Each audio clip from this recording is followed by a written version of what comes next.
LJ's Car Wash, located just past the Attleboro line on Route 123 in Norton, is available for all of your vehicle cleaning needs. Open every day beginning at 8 a.m., LJ's has the equipment to clean your vehicles inside and out, from 24-hour heated self-serve bays to full detailing service and everything in between. For more information, you can contact them at 508-223-3278 or on their website at ljscarwash.com.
Does your back hurt after a long night's sleep? Has your mattress seen better days? Is your current bedroom furniture a mixture of different furniture sets? The Bedding Center, located on Pleasant Street and proud sponsor of this radio station and high school sports, offers a wide array of mattresses along with beds, bedroom furniture, and odd-sized mattresses and box springs. You can reach them online at bedding-center.com or by phone at 508-226-8090. Thank you to Barrows Insurance for sponsoring programming on WARA 1320 AM. Barrows Insurance, a third-generation agency, has been proudly serving southeastern Massachusetts since 1977. They pride themselves on their relationship with clients, helping them find coverage to fit their needs. Barrows has access to insurance carriers across New England and the U.S. They'll get you coverage on everything from cars and homes to businesses. You can contact Barrows Insurance at 508-339-7260 or visit them online at barrowsins.com.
Bristol Glass, 110 North Main Street in Attleboro, has supported local high school sports for many years.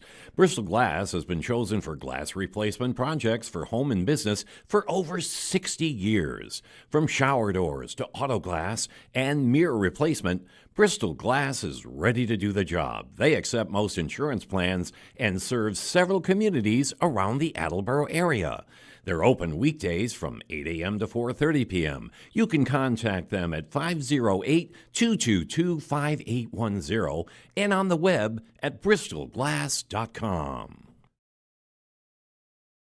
Falls AC, 8 Stack Road in North Attleboro, supports high school sports in our community at every level. Opened in the early 80s, owner Angelo Cavallari is proud of their 40 years of service to the Attleboros. Falls AC is open 7 days a week from 10 a.m. to 1 a.m. They have lunch and dinner daily, banquet rooms for your meetings or get-togethers, and dart leagues. The entire staff at Falls AC wishes the high school athletes the best of luck in every game. Falls AC, 8 Stack Road, North Attleboro, 508-695-2688.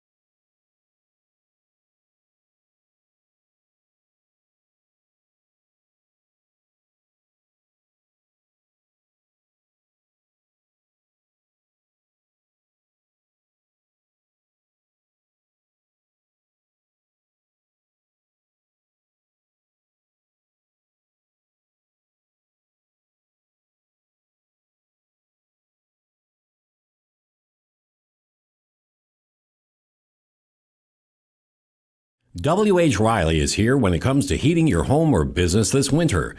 W.H. Riley & Son always welcomes new customers. They're a family-run business serving the Attleboro area since 1873. They offer heating oil and propane with 24-hour emergency service. For more information, you can contact them at 508-699-4651 or their website, whriley.com. W.H. Riley & Son, 35 Chestnut Street, North Attleboro, a company Greater Attleboro residents have called on since 1873.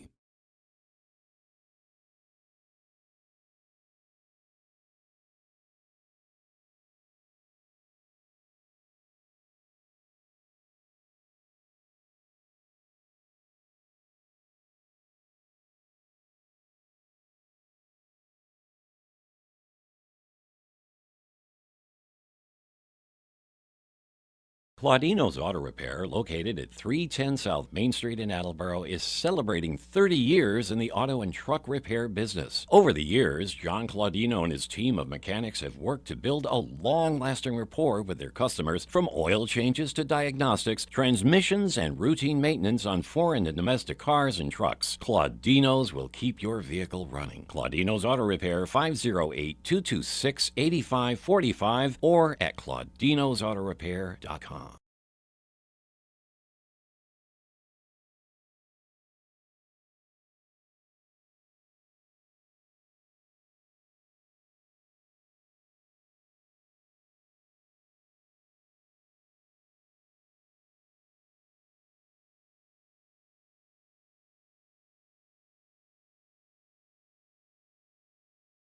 LJ's Car Wash, located just past the Attleboro line on Route 123 in Norton, is available for all of your vehicle cleaning needs. Open every day beginning at 8 a.m., LJ's has the equipment to clean your vehicles inside and out, from 24-hour heated self-serve bays to full detailing service and everything in between. For more information, you can contact them at 508-223-3278 or on their website at ljscarwash.com.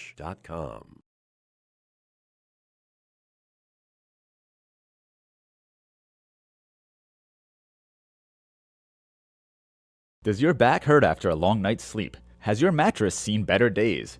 Is your current bedroom furniture a mixture of different furniture sets? The Bedding Center, located on Pleasant Street and proud sponsor of this radio station and high school sports, offers a wide array of mattresses along with beds, bedroom furniture, and odd-sized mattresses and box springs. You can reach them online at bedding-center.com or by phone at 508-226-8090.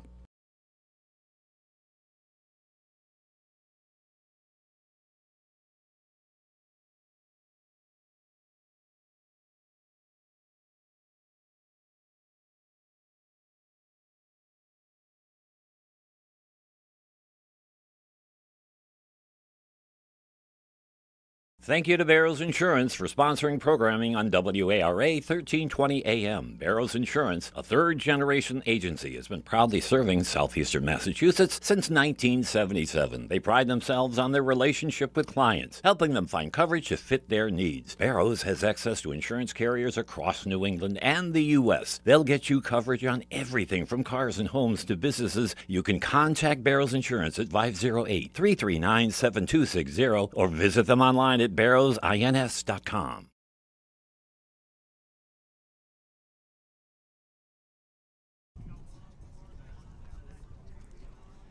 Good afternoon and welcome to this AACS 15 sports presentation. There are your headphones, Ty. Over the top. There we go. I'm Paul Healy along with Ty Waterman. It's good to see you again. Like what? Yeah, Jim Jones, our engineer in charge, will be pinch hitting on graphics today as well. It is a brisk, cool day. Wind seems to be blowing in, it feels like, from about left center field as the Attleboro Blue Bombardiers, with a record of 1-1, prepare to take on the 2-0 Milford Scarlet Hawks, who made it all the way to the Division II championship game last year. Graduated some of their top players. 4 players from that Milford team last year are playing collegiately this year all across New England. Attleboro was coached by Steve Dunley, who's been in charge since 2019.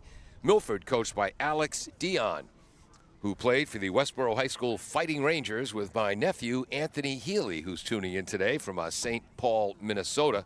Oh, wow. He was also for 8 years the coach of the Worcester Bravehearts in that summer collegiate league that plays out in Worcester, Massachusetts. Worcester, huh? Yes. He stepped down from that head coaching position, and now he's not sure if they're calling him general manager, player personnel director, or vice president in charge of anything that really matters. But this should be a good one. You've seen Attleboro. They opened up the season with a 13-3 victory over Canton. Yep. And then a tough 5-4 loss to Taunton in the game where they had a 4-1 lead in. You wanted to talk about that a bit. There was we had a rally going. It was 4-1. We had 2 men on base in I think the 6th inning. The batter was a lefty. He sliced the ball down the left field line. Oof. The left fielder was pulled over towards center, and he made a diving catch, sliding as he backwards almost, and caught it with his backhand out with his left hand, and he saved the game. Wow. And the runners were just going around the bases. 3rd out. Pitching today for the Bombardiers will be Ryan Landry, who's wearing number 1. Yep. Huh. Oh, there he is. Yep, that is on the right program. Ryan, an outstanding, crafty left-hander. He finished up against Taunton, pitched 2 1/3 innings, and in that 2 1/3 innings, allowed 1 hit, 1 unearned run, the game winner, 1 walk, 6 strikeouts. Faced 7 batters, struck out 6 of them. And he struck out the first 5 that he faced. Yeah. And there we see his breaking ball there. For Milford, they'll send up senior Joe Butler leading off, playing left field. Junior Joey McGee is the shortstop, hitting second. Nick Koch is the outstanding center fielder, hitting third. Nick was one of the top offensive players last year as Milford led the Hockomock League with 143 runs.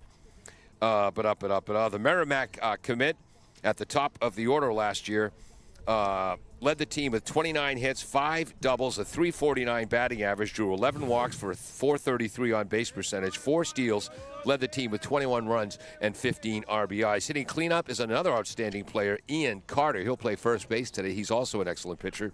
Tyler Ballard will pitch and hit 5th. Ballard last year had 11 relief appearances for the Scarlet Hawks. He's going to be playing at Wheaton next year. Hitting 6th is Junior Derek Marcoloni at second base. He is an outstanding wrestler. He's won a state championship at the 152-pound mark. Actually missed a couple of Milford's first 2 scrimmages this year with wrestling commitments on the national level. Tyler Longacre will play right field and hit 7th. Ryan Fliss will catch and hit 8th. He's also a wrestler. And Kyler Morin, junior at third base, hitting 9th. Attleboro has Bennett behind the plate catching. Chris McMahon at third. Kolseski is out today with a flu, so Miranda is playing shortstop. Landers at second. Pitch. Irwin at first base, low and outside. Ball 1 to Joe Butler. Outfield, senior, is it Daniel Fagan? Yes, Devin Fagan is in left field. Jacob Bentoncourt is in center field. He covers a lot of ground. And the outstanding Mikey Huntington in right field. Yeah. Strong right arm. Led the entire Hawk in batting average last season. Here comes the second pitch. Breaking ball outside. 2-0 to Butler. There we go. Our field mic's working.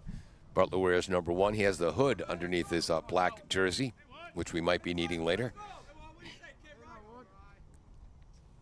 Outside, 3-0. Okay, 3 balls outside so far. Old-time baseball fans would like to know that Ty Waterman, my color commentator and Attleboro City Councilor, wearing a Montreal Expos cap. But a Red Sox coat. Yes. All right. Ooh, that's your homage to Bill Lee. 3-1. Lefty pitching from the stretch position. Nice Foul tip pitch. into the mitt. 3-2. He took a little off of that, and it worked. You were saying against Taunton, doesn't try to overpower batters, tries to outthink him. Ball 4 as that misses just outside. Leadoff runner on for the Scarlet Hawks. He's got a good curveball. I hope we get to see it more. He's really good curveball. This is Joey McGee, the junior shortstop, and if you play shortstop for Milford, you're a darn good player. Good lead off first. Brady Irwin, captain on the basketball team and baseball team. Curveball misses low, ball 1. Wow. Landers at second base. Miranda at shortstop. He'll do anything for Coach Dunley. And McMahon at third. Pickoff attempt. Sliding back in plenty of time. He's keeping him close at first base. Attleboro this year opened up their brand new grass fields on the other side of the campus here in the high school, but they're playing on the Drummond Street turf field today due to dampness issues over on that other field. That's what I hear. Yeah. Here he's going. Runner is going. Pitch is high. I think we got to call that a stolen base because he was running before the ball got away from the catcher, Bennett. All right, we'll call it a steal. So 2-0, he says reluctantly. Coach Alex Dion in the third base coaching box going through his signs. He played for Bob Poole at Westboro, who used to give signals with about 20 different wooden signs with different symbols on them. Yeah. One of my best friends, he was also the American Legion coach, played second base on the Legion team, and it was a deep, dark secret. No one could tell anyone how those signs and symbols worked. Coach Dion, he does it the old-fashioned way. Well, I'm wondering if you figured it out. I never did. I was when you didn't play as much as I did, I was really good at figuring out the other team's signs. Squares to bunt. Bunts down the third base line. It's a good one. Fielded by Landry. That's an infield hit. It is. On the bunt. It is. And you hear the Milford bench. He did the right thing not to throw. He could have. And he didn't have a good grip. I could tell. He was trying to get the grip. So that's smart sometimes. Don't force it. So that's a first hit of the inning. And now runners on first and third for the Hawks with a number 3 batter up, left-handed batting Nick Koch, again heading to Merrimack. Hit leadoff last year, hitting third this year. And he is close to the plate. Lefty on lefty. Pickoff attempt. Runner's back. Runner holds at third. Butler at third. McGee at first. Boy, you don't see a lot of small ball at the major league level. You still see it at the high school level. And Milford sometimes, could not have executed it any better than they did there. That was a terrific bunt. It really was. High. 1-0. Our home plate umpire is Rick Ulibarri. Played his high school sports in Lowell, Massachusetts. On the bases is Eddie Johnson. And as Three Stooges fans say, Johnson. Played his high school sports at North Attleboro. 1-0 to Nick Koch. So the home plate ump was telling me this is his first year umping, and he is having an absolute ball. He's so excited about it. You don't hear these things from umps very often. Really? 2-0 is the count. A hitter's count for the dangerous Butler. 15 runs knocked in last year. Just missing inside. That's 3 balls to Nick Koch, and I think all 3 were the right call. And I think those 3 pitches have missed by a combined 6 inches. That would be 2 inches each for you non-math majors. Yeah. Called strike. Right down the middle. Took something a little bit off that on 3-0. Now, got to get it over. 3-1 for Landry. Runners at the corners, no score. Top of the first inning. On a beautiful, sunny but cold, cloudless day. Runner is going from first base. Short pop-up towards shortstop. It falls in, and that will be an infield. Out. He's out at second. He was stealing. The ball was hit in the air, so he stopped. It dropped in front of Miranda, so that's a fielder's choice. Wow. I think he must have hit that on the handle. It didn't go very far. Just over the pitcher's mound, really. If you're scoring at home, that's 6-4 on the out. Runners remain at first and third. But that was a good play by our shortstop. Miranda. He's been playing his first game of the year, isn't he? Oh, the normal starting shortstop, the outstanding Mason Kolseski. Big loss to the lineup, but that's why you need depth. Called strike on a breaking ball in the outside corner to another outstanding player, Ian Carter. As a pitcher last year, in 48-plus innings, Carter had 9 starts. He went 5-3, 63 strikeouts in 48 innings, a 1.44 ERA. Today he's playing first. Breaking ball. No, inside. Missed it by that much. 1-1. Carter is heading to Bryant to play college baseball. You know why he's going to Bryant? No, you're going to tell me. Couldn't get into Bridgewater State. Yeah. Runner is going at first base. Swing and a miss. Stolen base. Runners at second and third now. Yeah. Carter with the steal. It is 1-2 on Ian Carter. He took something off that curveball, and that it worked. He was ahead of the ball. And again, the pitcher, Ryan Landry, changes speeds so well. Sets. Little bit up in the zone. 2-2 to Ian Carter. No score. 1 out. First inning. Runners at second and third for the dangerous Scarlet Hawks. They won their first game 1-0 over North. Won their second 4-1 over Sharon. I was joking with Coach Dion. Last year, they were an offensive powerhouse, leading the league with 143 runs. Nice pitch. Beautiful strikeout. Slow curve. Well, a little faster than the slowest. Yeah. But still. Change up curve. I joke this after all the offense this year you're relying on defense, which he said he wasn't sure about with all the rain this spring. They've had very few practices outdoors. This is Tyler Ballard. He is the starting pitcher today. He's a senior hitting fifth. The infield is back now, as it should be. Yep. I should have mentioned they were in. Swing and a miss. There's that same sweeping breaking ball. Yeah, he's got a great curveball. And a nice stop by the catcher, Bennett. It was. Antonio Bennett, Attleboro's catcher, hitting leadoff this year. Yeah. Steps off. Had way off the base was Butler. He got back in time. Attleboro, new uniforms this year. Very old-time, clean, classic look. I was joking with Coach Westwater like the Dodgers. A little bit. A little bit. Foul. Strike 2, 0-2. I thought you were going to tell me the Expos. No, there's no red on the uniform, and the Expos had more stripes. I said it's like the Dodgers, and Coach Westwater went, ooh. I said, no, I mean the Brooklyn Dodgers, where my dad grew up. The Brooklyn Dodgers. He goes, all right, that we could accept. Where I saw my first baseball game. In 1956. Yeah, correct. Jackie Robinson's last game. Wow. 8 years old. Gosh. Okay, in the dirt, but... You were telling Nick Daly's dad that story before the game. 1-2. Whoops. You know, almost every batter is down at the end of the bat. Yeah. Down at the handle. I learned differently. I'll tell you someday. Back in our days, we choked up. We did. Yep. There's a blast to right field. Huntington is on his horse. That is over his head. No fence out there. That ball can roll forever unless it hits the softball fence. 1 run is in. Heading to third base for a triple. 2 runs are in. He's coming for an inside the park home run. And he scores an inside the park home run on a breaking ball up in the zone. 3-0 Milford. Tyler Ballard.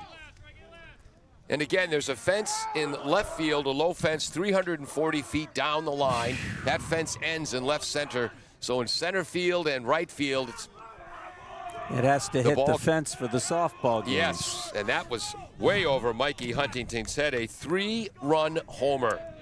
3-0 Milford, top of the first.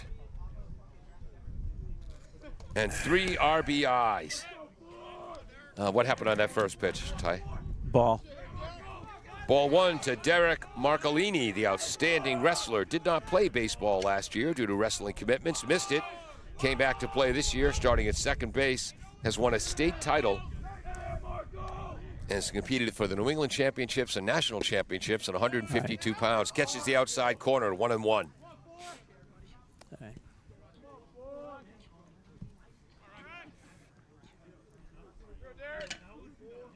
No.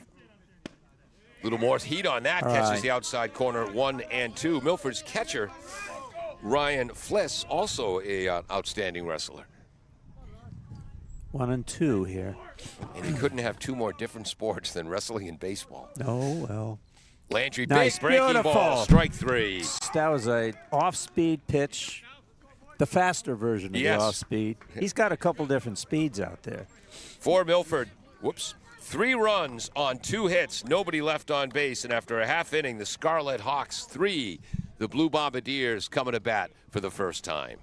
LJ's Car Wash, located just past the Attleboro line on Route 123 in Norton, is available for all of your vehicle cleaning needs. Open every day beginning at 8 a.m., LJ's has the equipment to clean your vehicles inside and out, from 24-hour heated self-serve bays to full detailing service and everything in between. For more information, you can contact them at 508-223-3278 or on their website at ljscarwash.com.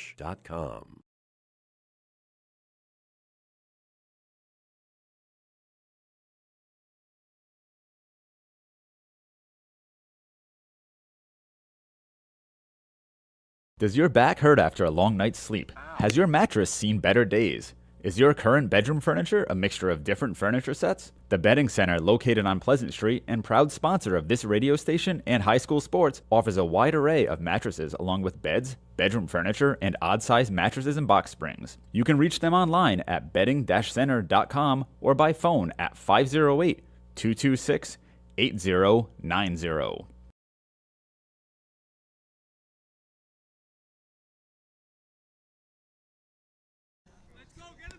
Welcome back to AACS 15 Sports and the AACS YouTube channel. If you're watching on the YouTube channel and enjoying the broadcast, please feel free to hit the like button. You can leave a comment or subscribe to catch up with all the Blue Bombardier sporting events. I'm Paul Healy along with Ty Waterman. Jim Jones, our engineer in charge, pinch hitting on graphics. Ty, an Attleboro City Councilor, lifelong social worker, and he, as far as you know, elite high school baseball player down where in Connecticut? Well, I grew up in Essex, but we played high school in Deep River. Deep River. Near Old Saybrook, that area. Okay. The coast. So have you ever seen in baseball a leadoff hitter who was a catcher? Very rarely, but I have. The Yankees catcher did it a few times this year. Mm-hmm. But yeah, it is a rare thing. It is. Antonio Bennett's leading off. For Milford defensively, Fliss is catching. Ballard, the big righty, is pitching. Morin at third, McGee at short, Marcoloni at second base, Carter at first base. And again, Ballard pitching had a 3-run homer. Talk about helping your own cause. The outfield left to right, Butler, Koch, and Longacre. Oh. Called strike on the top part of the strike zone in the outside corner to Antonio Bennett. He'll be followed by Jacob Betancourt, a senior center fielder. and Mikey Huntington, who led the Hawk in hitting last year. Here comes the pitch. Low and outside, 1-1. Excuse me, 2-0. Couple fastballs there. Probably wait and let the home plate umpire make the call before I do, huh? As a former ump, I can't help myself. Ooh. There's a strike on a breaking ball. Change-up, 2 balls. That was 1 a strike. sharp downward break. That was a good one. This team has given up, what, 1 run all year? 1 run in their first 2 games this year. Curveball, foul past Coach Steve Dunley. He's been the head coach since 2019. He played at Boston College and appeared against the Boston Red Sox in spring training game. It's 2-2 to Bennett. He was also at Medfield High, the MVP of his Thanksgiving Day football game. Fouls it off to stay alive. Count remains 2-2. That's what you do. You keep him throwing. All right. Ballard, the big right-hander, had 11 relief appearances last year. Breaking ball, a shot. 1 hopper to the shortstop, McGee, across the diamond. High, but in time. Oh. Yeah, he was on the base. Yeah, I guess he was. Out 6-3 if you're scoring at home. 1 up, 1 down. This brings up Jacob Betancourt. But he hustled. He made that a close play at first. Well, you're the leadoff batter, you're better, gosh darn it. Yeah, and he hit it hard. Yeah. So he's got good speed. Frankly, I think that was bad coaching. You hit it too hard, Ty. 1 hopper right at the shortstop. I know, but he almost beat it out, too. Speaking of speed, Betancourt, the center fielder who covers lots of ground, squares Bunt. to bunt. Oh, boy. He's going to get, yeah. And he is out at first base. A brilliant play by the pitcher, Tyler Ballard. Boy, he's hit a 3-run homer and already made a defensive play that gets a star on my score sheet. Yeah. 2 up, 2 down. This brings up Mike Huntington. I thought that was a hit at first. By the way, Jacob Betancourt had an RBI single in the victory against Canton. And he also had a hit in an RBI against Taunton. Oh, what a blast by Huntington. Oh, just foul, a frozen rope. And he connected. Huntington led the Hawk last year with a .422 batting average, and Attleboro was not an offensive powerhouse last year. He's heading to UMass Dartmouth. Great football player as well. Attleboro's outstanding player on Thanksgiving Day. He had 27 hits last year, including 3 doubles. Had a hit in 17 of Attleboro's 21 games with 5 multi-hit games, 14 runs scored, 9 walks, knocked in 7, stole 13 bases, and was caught stealing only once. High, 1-1. And defensively in right field, 27 putouts without an error. He's been hitting all year so far. I wish I had his batting average. It's good. And again, Coach Westwater was saying before that first game of the year against Canton, he looked awful in batting practice before the game. Stepped up to the plate and hit a triple in his first at-bat. Called strike, low in the zone, 1-2 to Mikey Huntington. Tough pitch, but I think our home plate umpire got that one right as well. He did hit a double against Taunton in the first inning as well. And had an RBI in that game. Breaking ball, hit the other way, fielded by McGee at shortstop, across the diamond. Oh. 3 outs at first, all of them by a single step. By a hair. Yes, a 1-2-3 inning. No runs, no hits, nobody left on for the Bombardiers. 3-0 Milford after a half inning of play. We'll be right back. Thank you to Barrows Insurance for sponsoring programming on WARA 1320 AM. Barrows Insurance, a third-generation agency, has been proudly serving southeastern Massachusetts since 1977. They pride themselves on their relationship with clients, helping them find coverage to fit their needs. Barrows has access to insurance carriers across New England and the U.S. They'll get you coverage on everything from cars and homes to businesses. You can contact Barrows Insurance at 508-339-7260 or visit them online at barrowsins.com.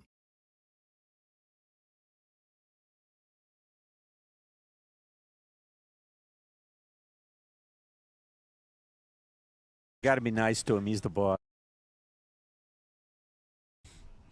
Welcome back to AACS 15 Sports and the AACS YouTube channel. We get ready for the second inning. Milford, 3 runs, 2 hits, Nobody left on base, and all 3 runs coming home on a Tyler Ballard 3-run, I guess you'd call it inside the park home run. No fence. If there'd been a Done. fence, we might have held him to a triple. Yeah. And then Ballard made an outstanding fielding play and a bunt attempt in the first inning. Milford will send up their 7, 8, 9 batters. That'll be right fielder senior Tanner Longacre, catcher Ryan Fliss, and hitting number 9, junior third baseman Kyler Morin. Yeah. Excuse me. Bennett throws down. We're ready to play some baseball as Alex Dion heads down to the third base coaching box. To my nephew Anthony watching out in St. Paul, he sends his warmest greetings to you. They were high school teammates. Ask him what the temperature is today. Yeah, what's the temperature? You can text me, Anthony. Hey, I went to a game I saw in St. Paul last summer. Really? What a beautiful ballpark.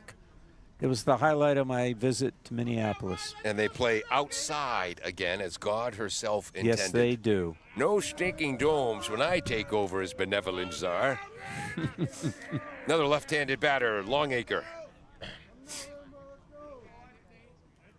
Wearing number 8, but doesn't hold his bat as high as Carl Yastrzemski. Breaking ball from Landry Lowe, 1-0.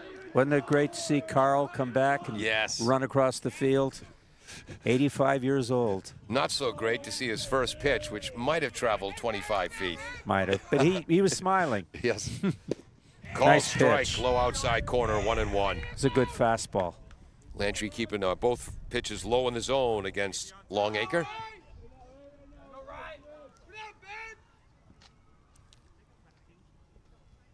Called strike Nice on a curve. beautiful breaking ball. Whoa. He was backing away. Yep. And I don't blame him. It's lefty on lefty. That's a tough gig. Swing and a miss. It hit the ground. It's gonna. Nope, he made the catch. He made the catch. Yep. Yes. Checked with the home plate umpire, Rick Ulibarri. who Again, he confirmed. took a little bit off of it. The batter was ahead of him. 1 walk, 3 strikeouts now for Ryan Landry. And I know it's early here in the second inning, but doing a better job of keeping the ball low in the zone this inning than he was in the first. So far, yeah. Here comes the wrestler playing catcher, Ryan Fliss. Just a bit outside. 1-0. Again, most left-handers aren't capable of throwing the ball straight. And Landry keeping that old wives' tale going. Low in the zone, 2-0.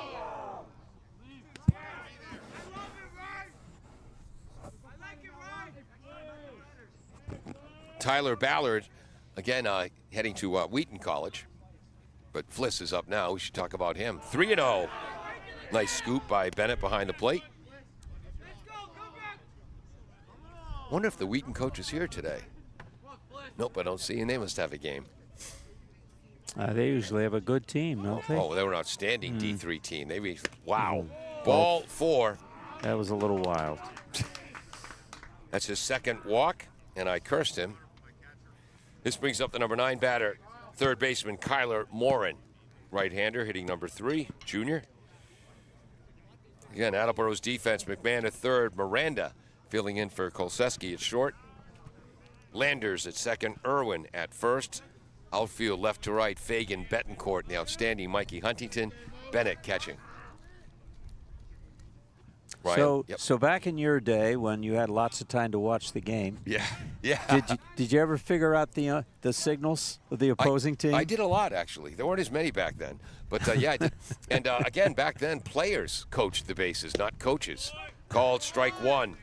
And, again, I think that's how it should be. And also, we did too. Players coached. Games were invented for players, not coaches. And I also hate it when coaches call pitches from the bench. It drives me nuts. You had your turn. It's their turn now. I want the players to learn the game and to be making decisions. Are you saying you think they're called from the bench today? I don't know if they are. I don't think Bennett's looking towards the dugout. And again, oodles of teams do it. Yeah. Ooh. 1 and 2. Mike Sakosha. Little outside. Who was a catcher for the California Angels for most of his career. Yep. And when he was catching, if his manager tried to call the pitches, he would have broke his arm off. And then it was Mike Sakosha who started the trend.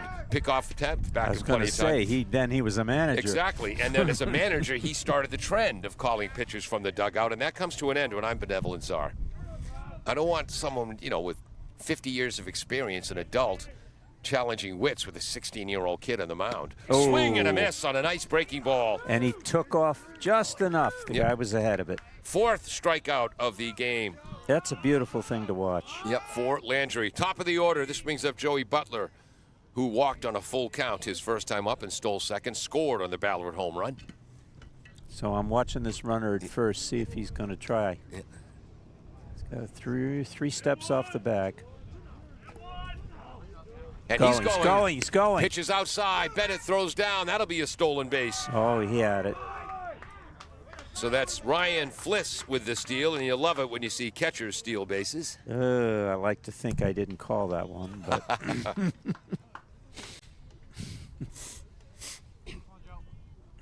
No, back in our day, players coach. And again, I got beat out for the starting third base job by Dickie Cornell, who was just a sophomore my senior year, and I couldn't even complain about it when we started the year 15-0.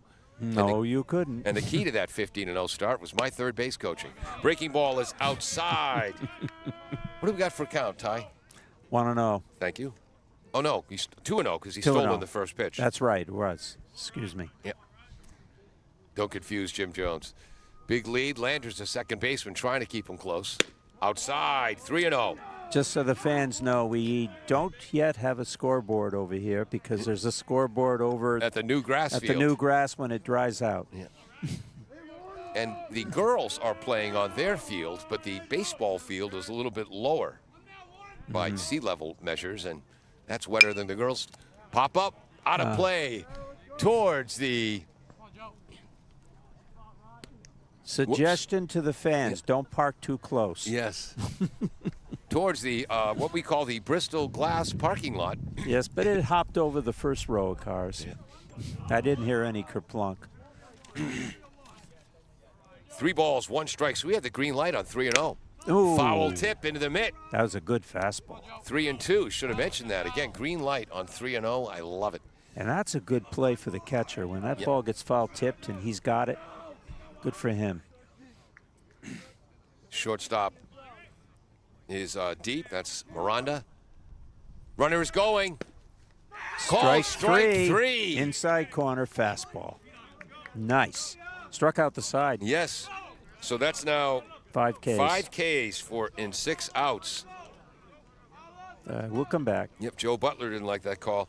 No runs, no hits, 1 runner left on base after 1.5. It's 3-0. The Milford Scarlet Hawks over the Attleboro Blue Bombardiers. And which spot am I playing next? This one. Bristol Glass, 110 North Main Street in Attleboro, has supported local high school sports for many years. Bristol Glass has been chosen for glass replacement projects for home and business for over 60 years. From shower doors to auto glass and mirror replacement, Bristol Glass is ready to do the job. They accept most insurance plans and serve several communities around the Attleboro area. They're open weekdays from 8 a.m. to 4:30 p.m. You can contact them at 508-222-5810 and on the web at bristolglass.com.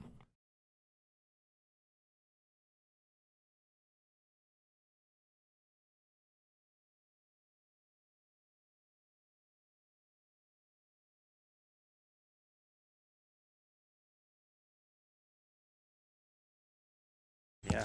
Welcome back to AACS 15 Sports. Ryan Landry's thrown approximately 45 pitches, a pretty high number through 2 innings. Attleboro coming up at the bottom of the second.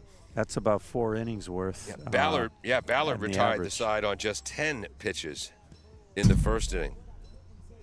Attleboro will send up the 4-5-6 batters. Jeremy O'Hara, the junior DH. Ethan Miranda, the senior shortstop, and Brady Irwin, senior captain, first baseman. O'Hara had a hit and an RBI in Attleboro's 5-4 loss to state champion Taunton.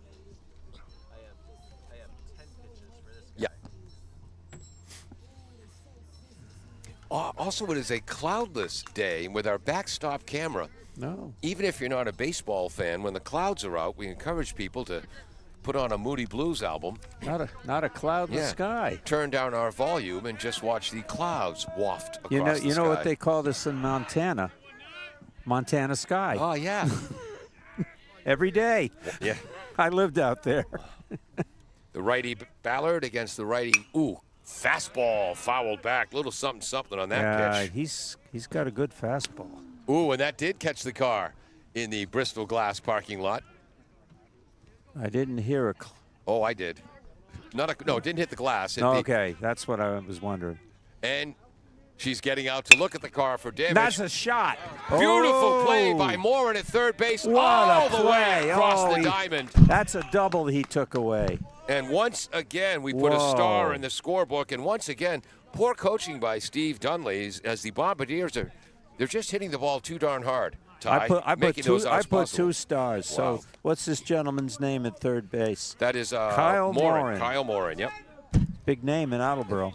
So 4 batters, 4 ground outs, 3 hard ground balls, and 1 bunt attempt where a great play was made by the pitcher Ballard. Hopefully that'll pay off later in the game. Ethan Miranda fouls that off, and that nearly hits the exact same car. Whoa. Wow. Oh, boy. And now Attleboro players are going over there. There's a mom and a student in that car looking for damage. Ball outside, 1-1. That's amazing. The same car hit twice in the same half inning. But didn't hit the glass, did it? Nope. Nope, not again. First one got All the right. hood. Second one bounced off the front. All right. Breaking ball, called strike on the outside edge, 1-2. It might have been Ballard's best pitch of the day. That was a beautiful pitch.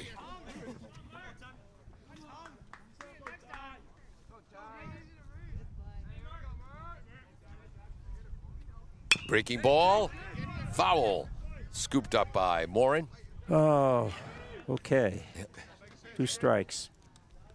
Another pitch hit off the handle. See, in these new composite, or I guess they're not aluminum bats anymore, but these composite bats they use, they don't know the numbing sensation that we used to get in our hands and wrists when you hit a ball off the handle in weather like this. In early April, yes. There Swing you and a go. miss and a fastball up high. And he's got the fastball that, in my opinion, rises. Yeah. And that's a real fastball. That's a Bob Gibson type fastball. Ooh. Ask your parents, kid. Ask your grandparents, kid. Did he have 3 wins against the Red Sox in the 3 67 wins in World Series? 1967 Wow. in a 7-game series. Wow. Yes. Brady Irwin is up, second-year captain. Fouls that towards third. Catcher's looking for it. Finds it, Nice makes catch. the catch. That was a nice catch by the Fliss catcher. makes the catch. Tougher play than it looks like. Well, he's looking right. I don't know. The sun might have got him a little bit. And the wind blowing in from well, now it seems to be, where's the flag behind me? Well, there's a wind. I'll give their catcher a star. And we're talking about Ryan Fliss. And the Bombardiers have sent 6 batters up looking for their first base hit after 2 full. It is 3-0 Milford. Ty Waterman, in honor of Bill Lee, wearing his Red Sox jacket and his Montreal Expos hat. Reminds me of the song we wrote in 1979. I think it was 79. My friend Clay Borgen and myself, I've got the No Billy in Boston, Ed King's The Governor Blues. Here's a sad, sad story. Are you going to sing it for us? No, just recite the first verse. Here's a sad, sad story about a man named William Lee. He called Zimmer a gerbil. Now we're stuck with Stan Pappy. I've got the No Billy in Boston, Ed King's The Governor Blues. Well, there's troubles in the White House, trouble in Iran, but when it comes to troubles, Eddie King's cabinet beats the band. I've got the No Billy in Boston, Ed King's The Governor Blues. Want to thank all of our underwriters, W.H. Riley & Son, been around since 1873, Claudino's Auto, Bristol Glass, who someone may have to visit today. Oh, now they're moving their car. Falls AC in North Attleboro. Yes, that car. It's going to have to hit the car behind it now. That's a big. No, I don't know if that'll happen. The Betting Center on Pleasant Street in Attleboro. Barrows Insurance. Thank you to Jay Barrows. They've been in Attleboro since 1977. Third generation of that family running the agency. And LJ's Car Wash right on Route 123, just over the line in Norton, Massachusetts. Oops, I got to flip my score sheet here. Bombardiers will send up their 2, 3, 4 batters. Joey McGee, who's made 2 nice plays at shortstop. Nick Koch, who has not had to make a play yet in center field. And Ian Carter. Again, Ian Carter heading to Bryant College. Nick Koch heading to Merrimack. Again, Tyler Ballard heading to Wheaton. And 4 players from Milford's team last year that reached the state championship game in D2 were playing collegiately. Now, Torrey McGee is up. He's the kid who dropped the bunt single. Yeah. What do you suppose he'll try this time? Looks at ball 1 outside. He's their shortstop for Milford. Including Evan Cornelius for Milford. And I played against his dad, Pat Cornelius, in football in 1975. Ground ball up the middle. Tough play. That hit the base. I'm not going to give him an error on that. No. That hit the base. We'll call that an infield hit. He would have beat that out no matter what. Yeah. So Milford has 3 hits now, a bunt single, that infield hit, and a booming home run to deep right field. But in fact, they only have 1 ball out of the infield. Exactly, with being the home run. And now McGee is 2 for 2 without hitting the ball out of the infield. So the leadoff runner is on against Ryan Landry, and Nick Koch is up.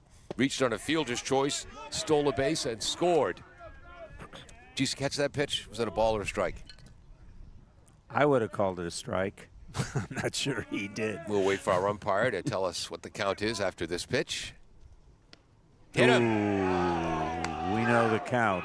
So we'll say the first one was a strike and then is a hit by pitch. So Milford has 2 on, nobody out with a 3-0 lead in the top of the 3rd. I think that was a curveball that didn't break. Yep. Hit him in the right leg. So 2 walks now. 1 batter hit by a pitch, 5 strikeouts for the lefty Ryan Landry. Again, came through 45 pitches in the first 2 innings. Steps off the rubber. McGee at second, Koch at first. All right.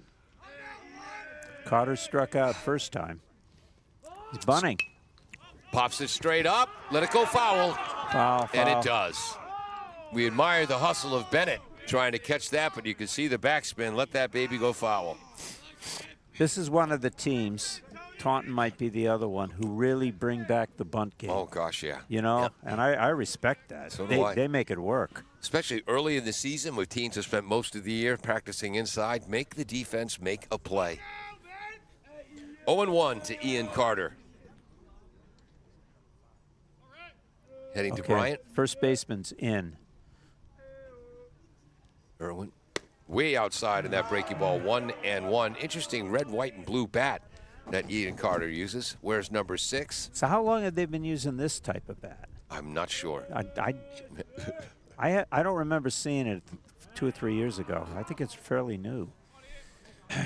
We just know that torpedo bats haven't reached the high school level yet. No, not yet.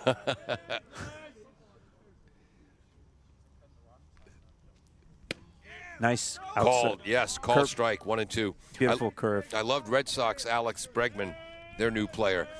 They asked him about all the home runs the Yankees have been hitting this season with torpedo bats, and he said, it's not the bat, it's the Yankees. 1-2 is the pitch. Way outside, 2 balls, 2 strikes.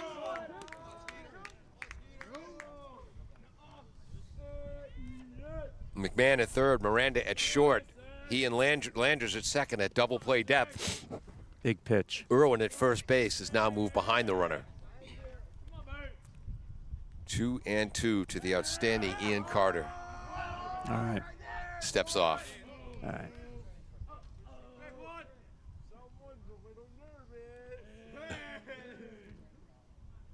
Runner is going. Ground ball to second base. Landers to Miranda. In time for a double play. All right. That was beautiful. 4-6-3. Couldn't have been done better. Now, McGee doesn't get credit for the stolen base because the ball was hit, but he had a great jump And yes, a 4-6-3 double play. Landers to Miranda to Irwin. So one of the things that I really liked about that was our second baseman, Landers. He shoveled the ball over perfectly to the shortstop. And if you don't get that, you don't get the double play. Exactly right. He's a good fielder. Backhand shuttle right just above waist high. Nice stop by Bennett to keep the runner at third. Ball 1 to Ballard on a 1-2 count. Ballard blasted a ball deep to right field over Mikey Huntington's head. The ball rolled forever. What? I just pitched this kid No, this carefully. is I want to know to this batter. Yeah. Did I say 1 and 2? Shortstop, hit to the short. Ground ball to Miranda. Nice. He's out. 6-3. I have to clap my hands. The infield played very well. No, Jim Jones, I mentioned that Ballard's home run came on a 1-2 pitch. There was the confusion. All right. So for Milford, one more hit. They now have 3 in the game. 1 runner left on for a total of 2.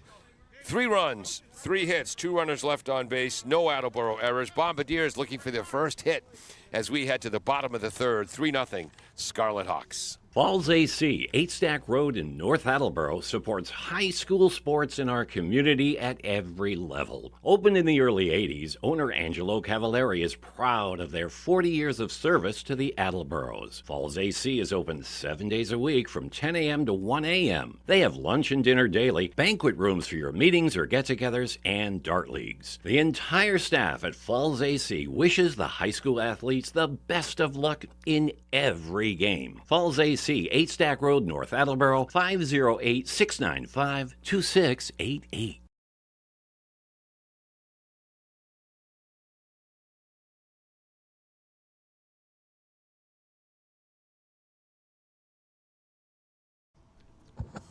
Welcome back to AACS 15 Sports. As trained professionals, we know what that dead air meant. We're back.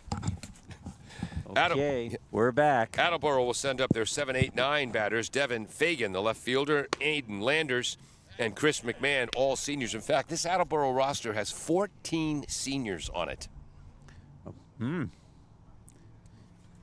Well, I have to really compliment the shortstop second baseman combination that last inning. And we have a backup shortstop in here now, Ethan Miranda, who made 2 fine plays and throws to first and took away what should have been a run-scoring inning. Yeah. So. Yeah, Milford had 2 on, nobody out. Hats off to Ethan Miranda. Yeah. Attleboro had 2 HockomockSports.com second-team All-Stars last year. Tyler Dunley, who's heading to UMass Lowell, he's an outstanding pitcher. Tyler last year allowed 10 earned runs in 38 innings for 1.84 ERA, 42 strikeouts in 38 innings. He's heading to UMass Lowell. Ethan Palmer is going to Bridgewater University to pitch, Bridgewater State. And the other All-Star was, I believe, Mikey Huntington. Mm-hmm. Yeah, considering he led the Hawk in batting. Did you say where my... Ooh. Yep. Cut off. You got cut off? Yeah. I lost power. How's that now? Okay, got it back. Did we miss a pitch? Probably. We missed 1 pitch, guys. We'll see. The righty Devin Fagan starting in left field. It was quite a battle for those left field innings before the season. Strike 1, called strike on the outside corner. Strong fastball today. And Ballard has handled the ball very well. Yeah, O'Hara, Devin Fagan, and Jared Santos Fuentes will be sharing left field duty. Swing and a miss. 0-2. Do we have any stats yet on Devin Fagan, left field? Oops, putting it in the wrong place. I don't recall seeing him play the first 2 games, but I could be wrong. Ball just missing low, as I got to put this paper under here so it doesn't blow away. That's a slow curveball. 1-2. Here comes the heater, I bet. Standing right on top of the plate is Fagan. Swing and a miss and a nice curveball. And I think he heard Ty Waterman say, "Here comes the heater." Yeah, that was a heck of a curveball. And came with a curve. So that's the second strikeout for Ballard. He has yet to walk a batter. Heck, he has a lot. Well, hate to say this out loud. Hasn't allowed a hit yet. Bombardiers. No, I got it. This is Brian Landers. Aiden Landers, yep. Aiden Landers, excuse me. He's had a couple of good games at the plate. I've been impressed. Ball one outside. We'll see what he does. Yeah. Called strike at the top of the zone. 1-1. Kellen Jones for the Bombardiers. I think he might be another one of the players under the weather. He went 2 for 3 with 3 RBIs, 2 runs scored, and a triple in their season opening win against Canton. Fastball, swing and a miss. 1-2. And that puts something in the word fast. Yeah. At the end of this half inning, I'll tell you a story one time about a game I was umpiring at Pheno Field in Milford years ago, 2010. Curveball called, strike 3. Beautiful curveball. You know why I called that a strike, Ty? Why? That was a strike. Oh. Yeah, right across the heart of the plate, too. But it didn't look like that coming in. Right, big breaking ball. This brings up Chris McMahon from the very athletic McMahon family, playing third base. He's a good third baseman. Yep, close stance. Missing low, ball 1.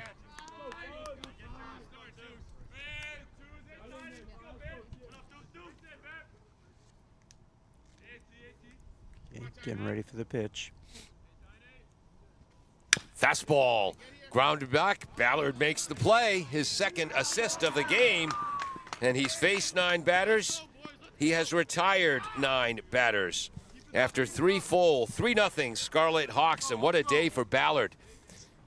He's retired all 9 batters he's faced. He's made 2 outstanding defensive plays, and he's hit a 3-run home run. And other than that, the kid hasn't done much. He's only struck out 3, getting 3 in 3 innings, though. Wow. So it is late April, early May in 2010. I'm umpiring a game in Milford. And at one point, the catcher turns and says to me, because the game was flying by, and he says, "What inning is this?" And I said, "The 5th. And he goes, "Boy, the game's flying by." I said, "Don't say that. You're going to curse us. That's like saying the kid's throwing a no-hitter." Catcher looks at me and says, "He is." And how did it turn out? How did it turn out? He didn't get the perfect game because on a ground ball back to the pitcher, the throw to the first base, and the first baseman just dropped the ball. Ooh. So he didn't get the perfect game, but he did get the no-hitter. The no-hitter. And then the Milford coach says to me, because that night, the Bruins were playing the Philadelphia Flyers in the playoffs. They had a 3-0 lead in the playoffs, and the Flyers came back to win the next 3 games. So his pitcher throws a no-hitter. He turns to his wife in the stands and says, "What's the score of the Bruins game?" And she says, 2-0. And he says, "This is the best night of my life." Flyers came back to win that game and knocked the Bruins out of the playoffs. I wanted to give our thanks to Claudino's Auto and W.H. Riley and Son. You were supposed to hear their spots during that inning break, not more stupid Paul Healy stories. Yeah, I wondered why we were doing the talking. If you like the stupid Paul Healy stories, you might like my show, Pontificating with Paul and the Proletariat, Monday through Friday, 9 a.m. till noon on 1320 WARA Radio, all over the world on WARAradio.com. It's a radio show and a parody of same. I like NPR, but my show is nothing like NPR. It's ADD radio. NPR covers 2 or 3 subjects an hour. We try to cover 37, 38 an hour. Mm-hmm. Ooh, that was behind the runner. Well, no one got hurt. Or in Bob Euchre speak, just a bit outside. Well, maybe just a bit inside. Tanner Longacre laughed at that comment. Oh, yeah, inside, yes.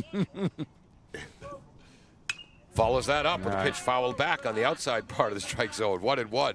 Good fastball. Do you think that was from Bull Durham and a catcher told him, throw it at the bull? Just so the batters don't get too comfortable in the box. By the way, the batter is Derek Marcolini, state champion wrestler at 152 pounds. A ball. 1 ball, 2 strikes to Marcolini. I was telling Coach Alex Dion, we did wrestling and boxing in high school. Still, it was still okay to hit kids in high school. Did you learn how to duck? Fouls that off. Count remains 1-2. Actually, Ty, in junior high and high school boxing, I was undefeated. My nickname was Muhammad Healy. I could move. I had quick hands. In high school wrestling, gym class wrestling. I like that. Healy. Yeah, Muhammad. In high school wrestling, gym class wrestling, my record was 1 win, 9 losses and 1 draw, but I was never pinned. I was going to say, you always got up off the mat. Fastball, Here we Lander, go. slow roller. Hurry up. Marcolini can run, gets it there in time. 4-3 if you're scoring right. at home. 1 up, 1 down. Well, you know, what's Landry going to do? Is he going to charge it and try to throw it one-handed? Yeah. He waited. He kept his balance. He made the play. 63 pitches now for Landry, a lot through 3 innings and 1 out. Here comes Tanner Longacre, right fielder. He struck out swinging his first time up. Goes to bunt that ball. Oh, that's out of play. Fouled out of play. So anyway, I was 1-9-1 as a wrestler. My only victory. Yeah, I want to hear about that. No. Well, you know how there was back in the day. That's when you had gym class uniforms back then. Uh-huh. And Craig, I won't tell you his last name, Bolin. He was that kid who never, ever took his gym suit home to wash it. Oh. So I think the only reason I won that, by the way, 0-1 to Strike, Longacre. inside corner, curveball. 0-2. I think the only reason I won is because the stench from his gym uniform was so bad, I was desperate to get out of there. Well, that's one theory. Yeah. 0-2 to Tanner Longacre. Nice curve. Beautiful pitch. Beautiful. Maybe the best of the game. Oh, that was great. And is that his 6th strikeout? Yes, it is. 6 strikeouts now. So anyway, my senior year, we're wrestling, and once again I'm losing, but once again I'm not getting pinned. And Coach LeDuc had seen enough, and he finally screams, "Healy, the point of wrestling is to try to win, not to try to not get pinned."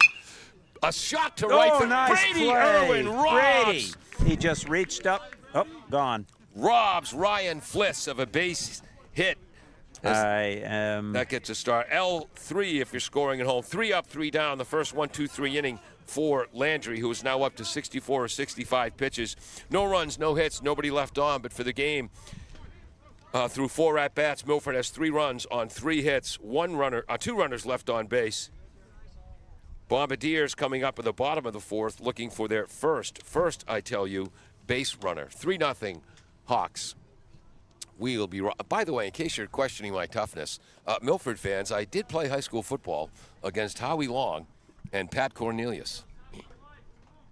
Did you get on anyone's shoulders? No.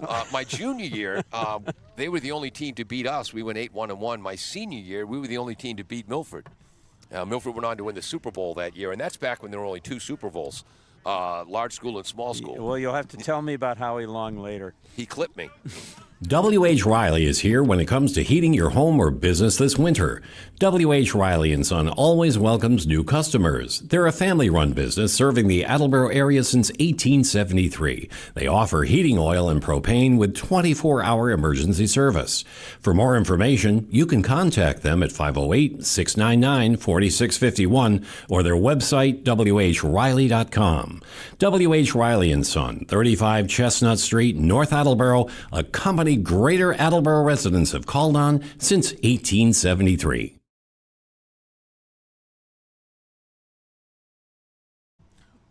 Welcome back to AACS 15 Sports for you Milford football fans from the 70s. Mark Nero was the great running back on that team. Mm-hmm. And I was, I never hurt anyone, but I was a good, sure tackler. And the only tackle I ever flat out missed was on a kickoff. Mark Nero's coming up the right sideline. I'm running at him thinking, don't give up the sideline, don't give up the sideline, don't give up the sideline. The next thing I know, I'm looking up with the 15th throw for my jockstrap as Mark Nero's running down the sidelines. And while I'm searching for the jockstrap, boom, Howie Long clipped me right in the back. And it took a touchdown off the board. They saw it. Yeah, and it was actually a nice. lousy call because I didn't miss the tackle because of the clip. That happened after I had missed the tackle because of Mark Nero's swivel hips. So I'm cutting in and cutting out. I'm not sure what I am at the moment. Am I live? Oh, you are. It's All right, good. probably your headset issue. It's the ferocious wind we have here. Attleboro is going to send the top of the order up here in the bottom of the 4th. Antonio Bennett, Jason All right. Betancourt, and Mikey Huntington. The good news is they've hit the ball hard a few times today, at least in the first 2 innings. Yeah. 2 hard balls to the shortstop in the first inning, 1 hard ball to the third baseman by O'Hara in the second inning. Milford infield comes in. They have Moore at third, McGee at short, Marcoloni at second. Carter at first. The outfield left to right, Butler, Koch, and Longacre. Fliss is the catcher. Okay, let's start working this pitcher. He hasn't walked anybody yet. He's got 3 Ks. 28 pitches through 3 innings. Wow. Yeah, Tyler Ballard. I think we've tried to jinx him about 18 times so far. Called strike up at the top of the zone to Antonio Bennett. That was a little, well, all right, I won't say.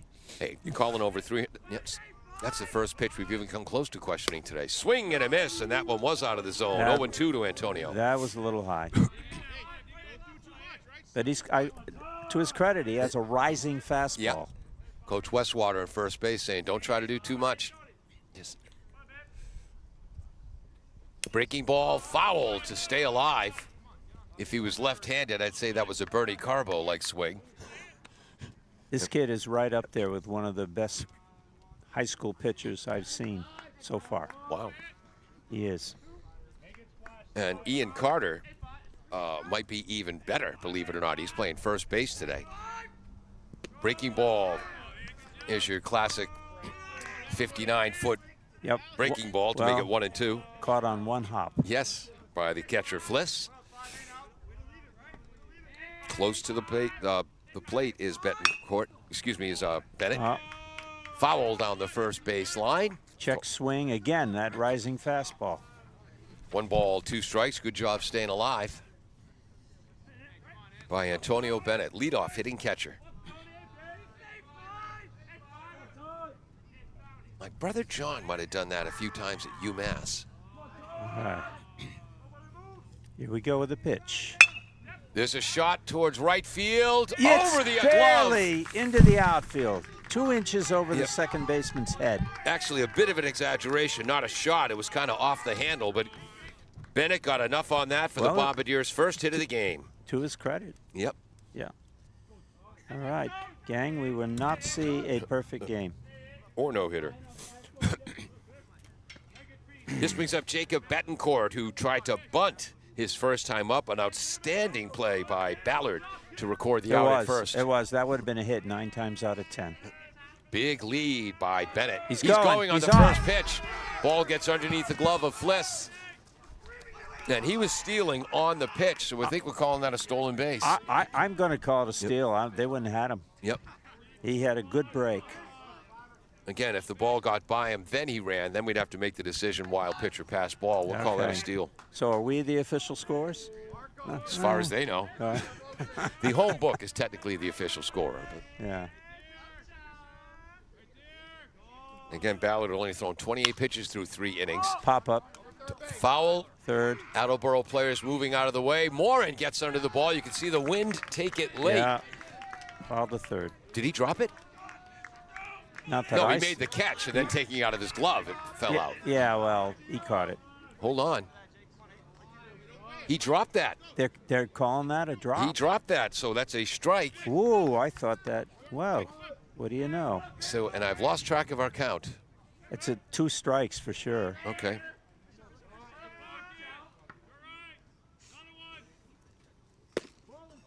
Just missed inside. And we don't know the Rick, actual... what's the count?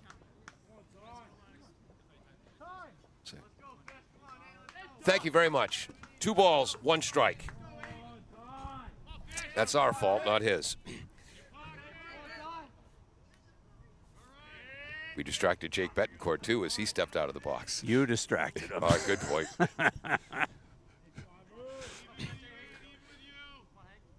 Shortstop McGee holding the runner on. Bennett with a big lead.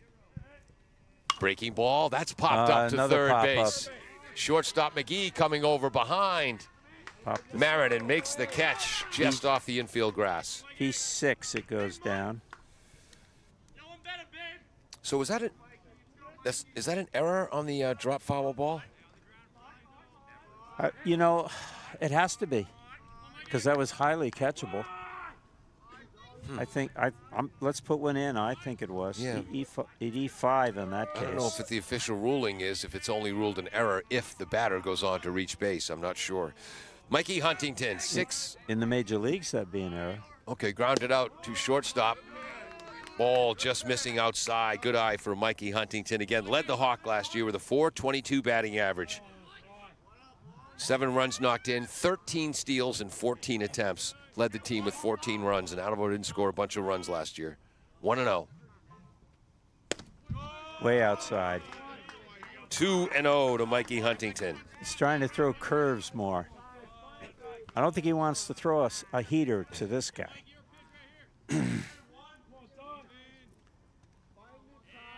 Ryan got a text back, Tom Rafferty. Here comes a 2-0 pitch to the outstanding Mikey Huntington. Ground ball up the middle, off the leg of Ballard. Off the leg. And that's going to go as an infield hit. Oh, absolutely. Nice play by McGee to fake the throw to first base, trying to get Bennett to round the bag. Base hit for Mikey Huntington. And again, Mikey, an outstanding football player. You know, Antonio Bennett's earning his keep as a leadoff hitter, I think. He's impressive out there. So he moves to third base. Huntington, who played multiple positions on the gridiron for the Bombardiers, both offense and defense. So the Attleboro Blue Bombardiers have something going. Runners on first and third, 1 out with a cleanup hitter, Jeremy O'Hara up. He was robbed of a base hit by Morin in the first inning. Shot down the third base line. Ooh, they throw to first. Getting back in time was Huntington. Yeah. Mikey's going to UMass Dartmouth to play baseball, where his older brother Jackson is pitching at UMass Dartmouth. You want to hit the ball here.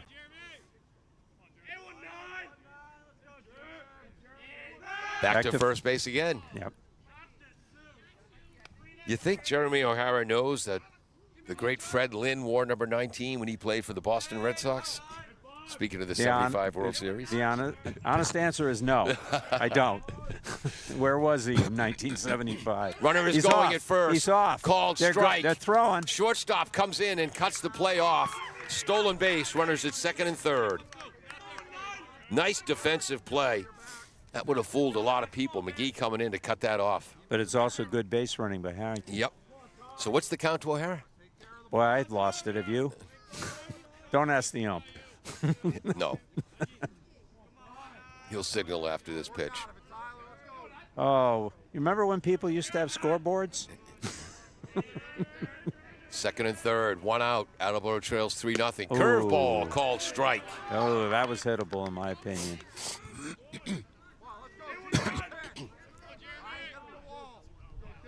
Boy, I will say when I would hold up my fingers after every single pitch and give the count. Slow breaking ball, foul this time, so at least 2 strikes on O'Hara. At least 2 strikes? Yep. Okay, I think you got to be running if that kind of ball hits again. Probably won't. We need to push it a little bit.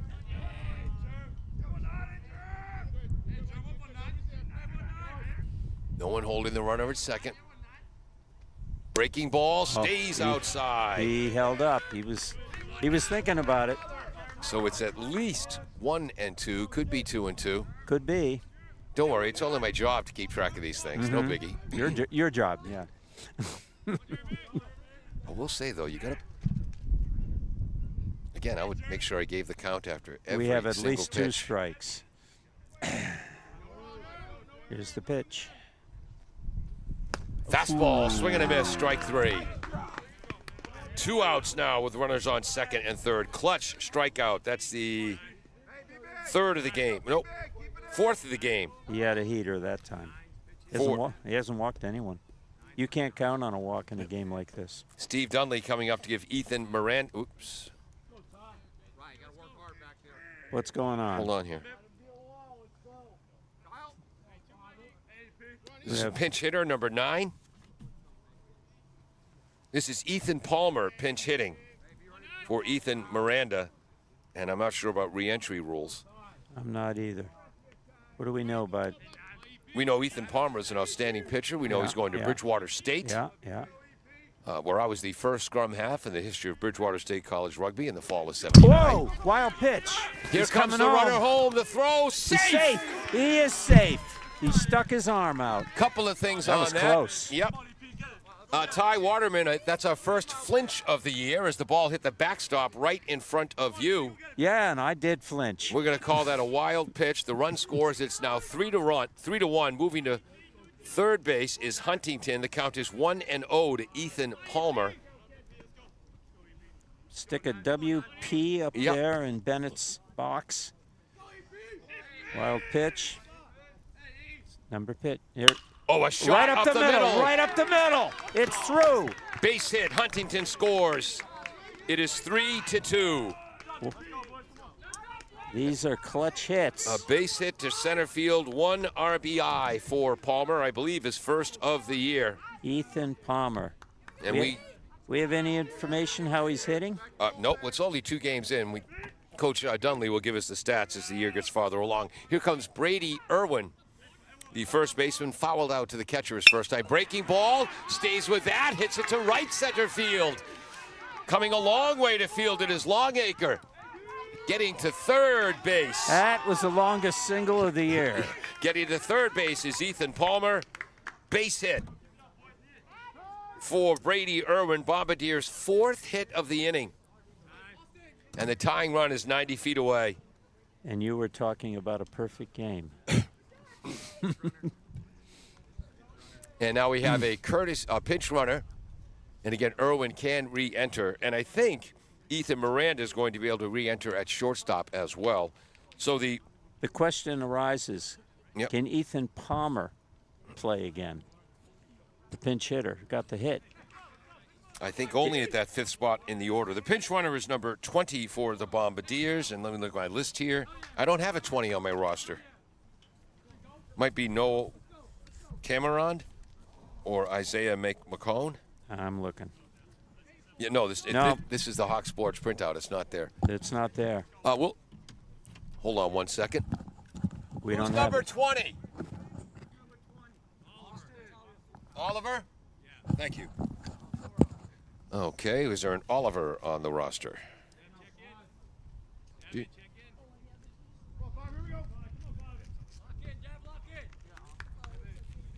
You see an Oliver on the roster? I'll look in a minute. Okay. I downloaded it. Let me think. It's right here next to us here. Yeah. The batter, more importantly, Devin Fagan, the left fielder. No. Not on the roster that I see. Yep. Big lead at first base. Runners at first and third. He's going low in the zone. They fake the throw. Stolen base. There you go, another steal. I guess some might call that defensive indifference, but Well, that's Brady Irwin's steal. no, that's That's number 20, the pinch runner. We don't know, the unknown Mr. Oliver. Oh, he's running for Brady. Yes, and Brady will re-enter, I assume, at first base. Oh, we're playing. Okay. Runners on second and third. 3-2 Milford. Curveball, swing and a miss by Devin Fagan.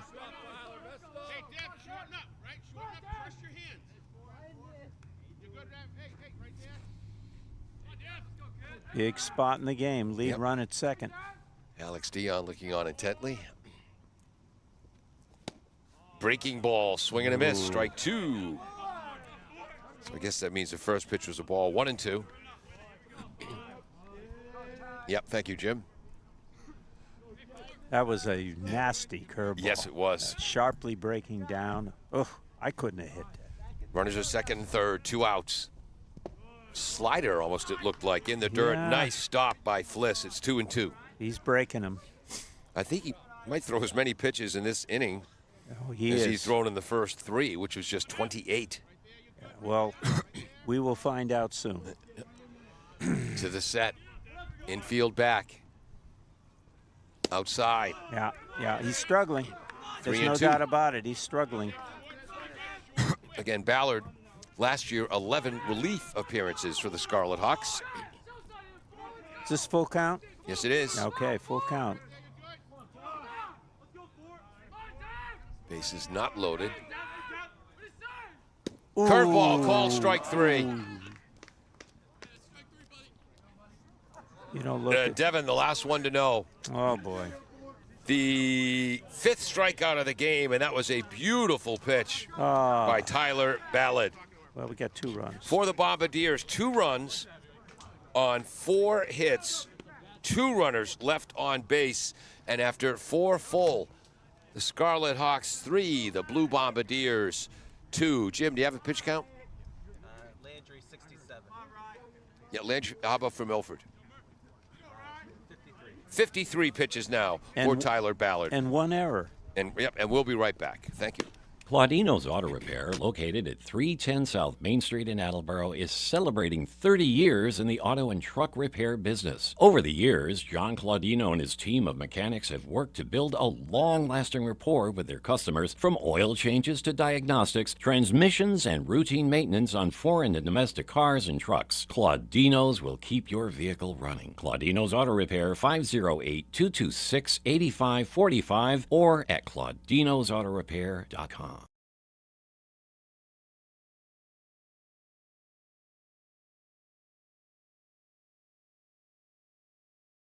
Does your back hurt after a long night's sleep? Has your mattress seen better days? Is your current bedroom furniture a mixture of different furniture sets? The Bedding Center, located on Pleasant Street and proud sponsor of this radio station and high school sports, offers a wide array of mattresses along with beds, bedroom furniture, and odd-sized mattresses and box springs. You can reach them online at bedding-center.com or by phone at 508-226-8090.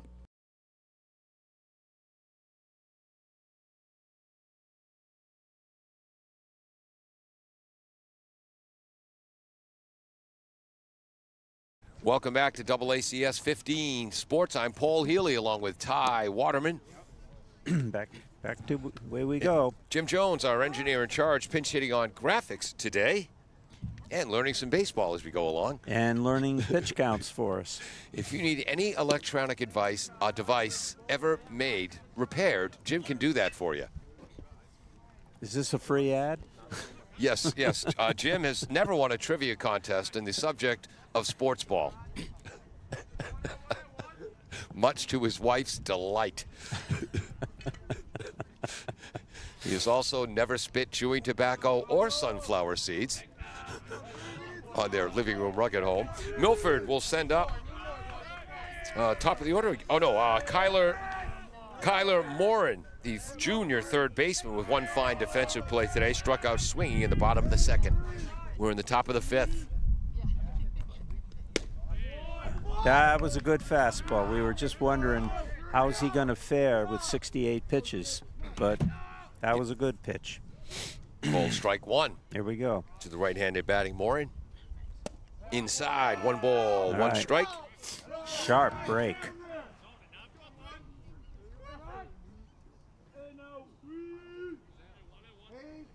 Now it's 70 pitches now. Breaking ball, that's hit to right field. Huntington on his horse. Boy. That's over his head. It's and going. That's rolling forever on rolling. this techno It's turf. rolling. He hits second base. Here comes a long throw. Cutoff man has it. A stand-up triple for the number 9 batting Kyler Morin. Boy, I tell you, when you don't have a fence, that ball goes. So Milford with a home run now and a triple on blast to right field over Mikey Huntington, who might be as good a fielding right fielder as anyone in the Hawk. Oh, he is, but we need a fence. Whoops. Well, again, since this is now the backup field, I don't think that's happening, Ty. I don't think The brand new grass field, all ready to go. The girls are playing, hosting Milford softball over there. Milford TV came down to cover that game. Do we know the dimensions down the lines in the other field? I don't know yet. No. Not yet. I know softball is 200 feet all around. Here at this field is 340 feet down the line to left field. And that's fair. Yep. Oh, yeah. Where the fence ends in left center, it's about 375, 380. And where the roll just went? That was over 400. So with a runner on third, we're at the top of the order. Joey Butler has walked, stolen a base, and scored, and struck out looking on a pitch he still doubts. That's inside, ball one, and a breaking ball. All right, got to get this batter. Milford bench coming alive.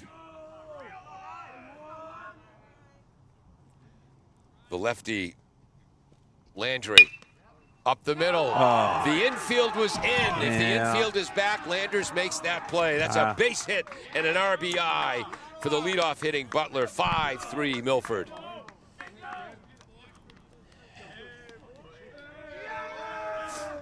And there comes the score. So Milford now up to 5 hits in the game. I said 5-3. It's 4-3. Excuse me. It's 4-2. 4-2. 4-2. Thank you. You're welcome. Sorry. 4-2. Sorry, Jim. I was trying to text. That's what happens when you try to text while calling a game. I thought I was hearing myself.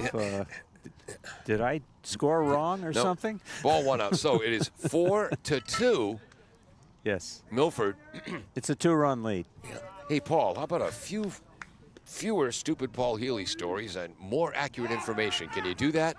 Back in plenty of time is Joe Butler. Again, he stole a base in the first inning easily. Okay, now this kid Joey McGee is up. He's got a bunt single and an infield hit. single. Yep. So he's 2 for 2, and the ball hasn't reached the outfield. And he's the number 2 batter, so if he can hit, he's due. Curveball stays high, 2-0. All right, we got somebody warming up out in the bullpen. Yep. Down the left field line. Yep. Number 17, 11. I think. I thought it was 11. Might be Miles Murray. 3-0 That can't be 11. is the count. If it's Mikey Huntington's the left field. I believe it's number 17, Miles Murray. Hard to see right from here. Yeah. 3-0 count, and again, Milford coach Dion not afraid to give the green light on 3-0. Call strike. No, that was a good one. Good curve. Yep. And Joey McGee checking with the home plate umpire Rick Ulibarri. Did that catch the low outside corner, which he confirmed? Was not arguing, just asking. Short lead at first base against the good move of the lefty Ryan Landry. And he's going. And that's fouled off. Runner will trot back. Now it's a full count. This is a huge pitch in this game. So on this pitch, do you consider throwing over to first? Well, he just tried to steal on a 3-1 pitch. To me, there's no doubt he's going to be going on a full count. Yeah, Nobody out. He is. Nobody out. Top of the 5th. Ground ball hard to the shortstop. Flips it to Landers. And decides wisely not to go for 2. So that was Miranda to Landers, 6-4. That's a fielder's choice. It is not a base hit. And guess what? He wasn't going. Right. And on that fielder's choice, Joey McGee will now be at first base. Coming up to bat, Nick Koch reached on a fielder's choice, stole a base and scored in the first, was hit by a pitch in the 3rd inning. Nick heading to Merrimack. And there's a blast into left field. Another base hit for Nick Koch. And last year, Nick Koch had 29 hits to lead the team. Our skipper's coming out. Runner stayed at second base, so McGee is at second. And at first base is Nick Koch. So there's 2 on, all right, 1 out, and a 2-run lead. And give Ryan Landry a hand. Come on. Did a good job. Clap your hands, folks. After the first inning, he really bore down. Yep. And that was a base hit to left center. Yep. So when we get back, Milford will have runners on first and second. They have a 4-2 lead, 1 out, top of the 5th. We will be right back. LJ's Car Wash, located just past the Attleboro line on Route 123 in Norton, is available for all of your vehicle cleaning needs. Open every day beginning at 8 a.m., LJ's has the equipment to clean your vehicles inside and out, from 24-hour heated self-serve bays to full detailing service and everything in between. For more information, you can contact them at 508-223-3278 or on their website at ljscarwash.com.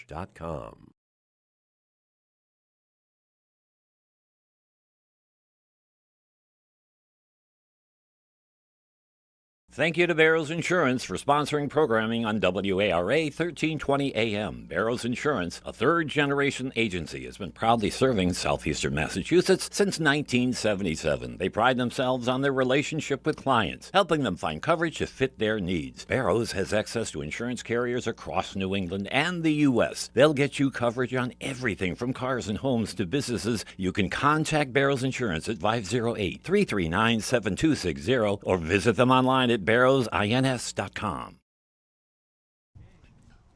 Welcome back to AACS 15 Sports and the AACS YouTube channel.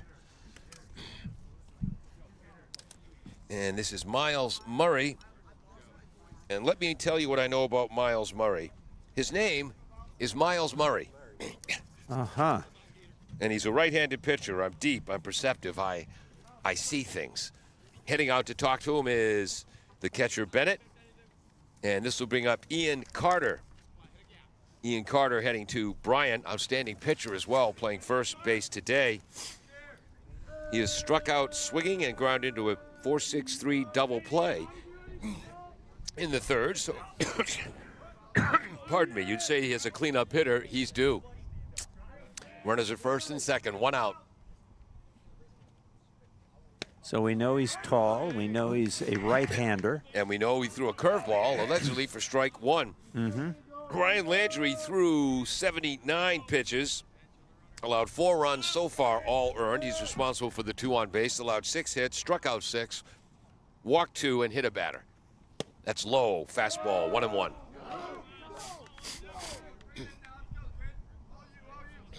Do you ever pitch batting practice? They sure as hell wouldn't let me pitch in games after I was 14 years old. Oh, something happened. Curveball, called strike 1 and 2. Slow curve. Well, the good news is, Ty, is that I threw a lot of strikes. I didn't walk many people. The bad news is I had almost a curveball and a flat nothing ball. So after the age of 14, I didn't get many chances to pitch, and the coaches were right. 1 and 2. Ooh! No, just stays inside. just Good call. missed, 2 and 2. McGee on second. Koch at first. 2 and 2 count on the outstanding Ian Carter. And I know I've called. Oh, runners are going. Swing and a miss. Swing and a miss. On a curveball. Good pitch to steal on. That was a nice curveball. Yep. So that's 2 outs, stolen base for each for McGee, who moves from second to third. And Koch, who moves from first to second. So you know what I would do if I was out there? I would intentionally walk Tyler Ballard. Yeah, who has a 3-run homer to deep right field on a ball that kept rolling forever, and he's grounded out to short. Curveball, smash to right center field. Should have listened to Ty, as 2 runs will score. As that goes all the way to the fence around the softball field more than 400 feet away. He's at third base with a triple, and the throw gets away for the cutoff man, but there to back it up was Brady Irwin. So he's got a 3-run homer to deep right field and now a triple to right center. He has now knocked in, he's knocked in 5 runs in the game now out of Milford's 6.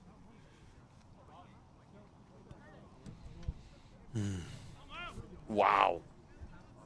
Well, our player of the game, early candidate for that, as that's a triple to right center, 2 RBIs. Ball 1 to the left-handed batting. Right-handed bat. Oh, yeah, left-handed. Derek Marcolini, who was struck out looking and grounded out to second. Fouled off to the left. 1 ball, 1 strike. 6-2, gang.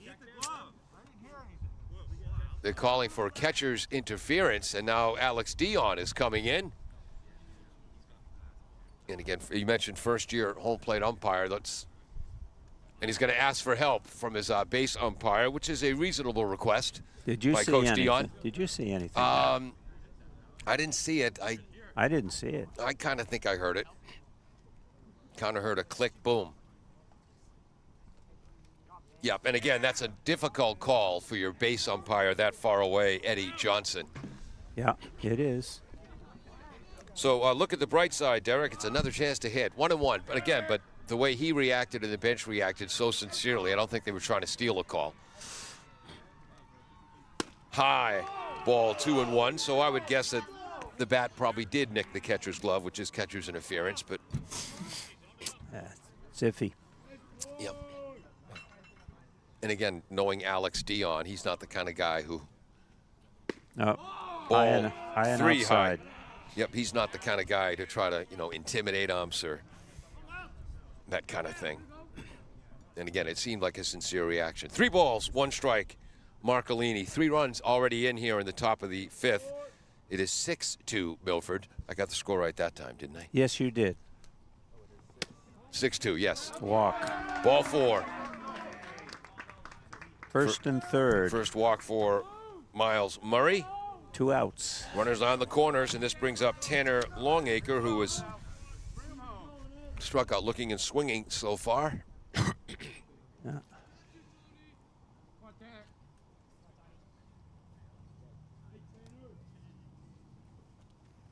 Inside, ball 1 on a heater.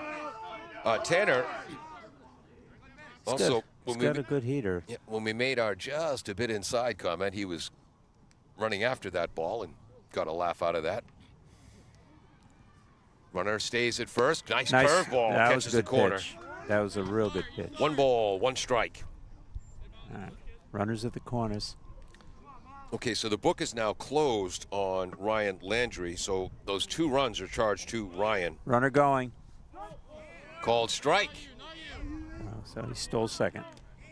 Still gets a steal out of it. Yeah, and I know something we never heard of when we were kids, this thing called defensive indifference, which they now have. Some may score it that way. I'm putting a stolen base down for Marcolini. Yep.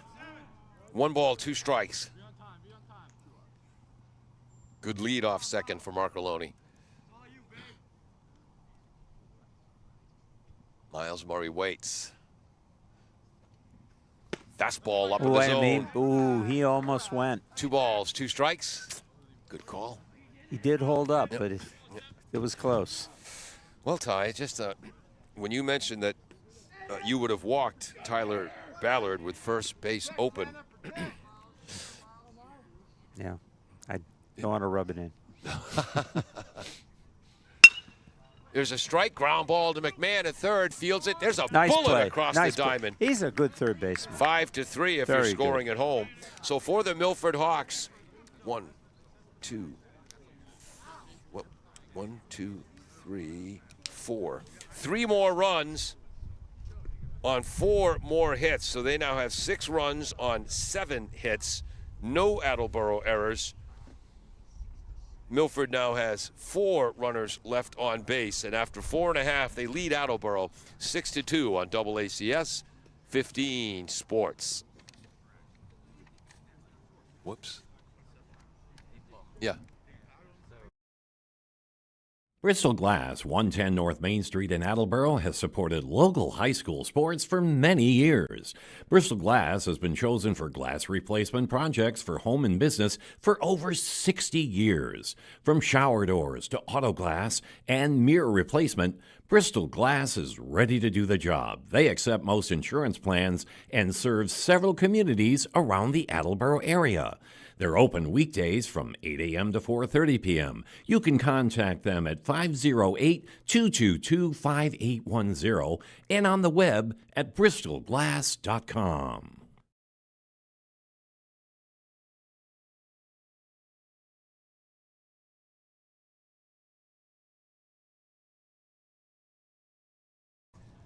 Welcome back to AACS 15 Sports. Paul Healy along with Ty Waterman.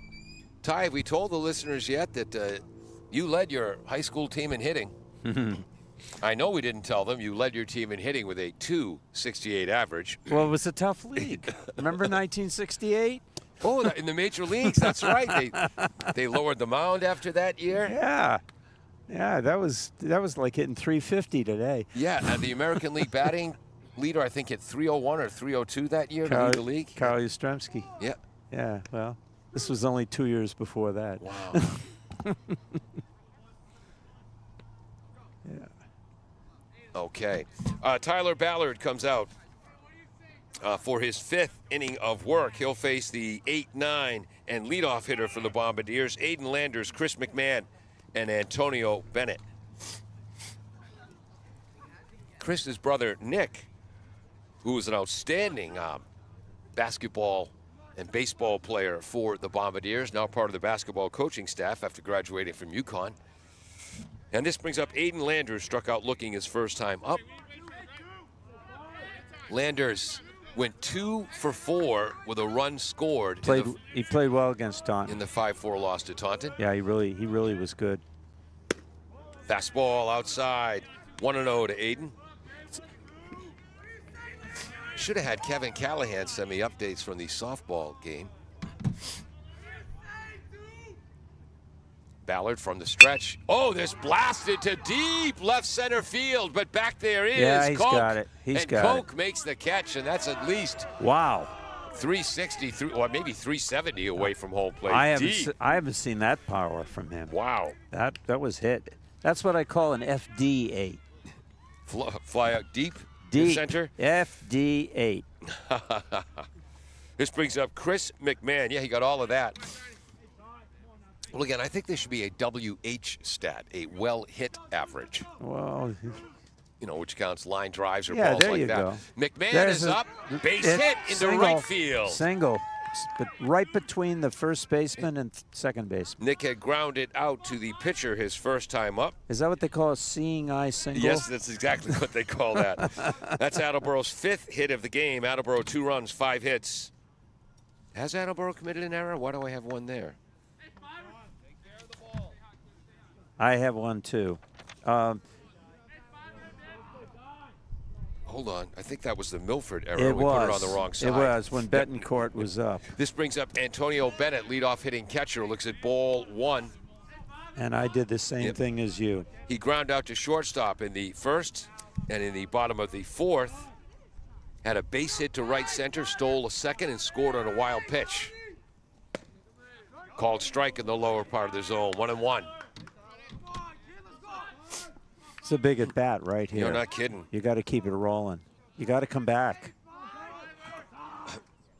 McMahon, short lead. Breaking ball, low, 2 balls, 1 strike. Again, I should wait for a home plate umpire to call So that. I'll point out again, there's a big hole between the first baseman and second baseman. Yeah. He's holding them on. It's a huge hole. As the second baseman, Marcolini, is kind of shading more towards second. Yes.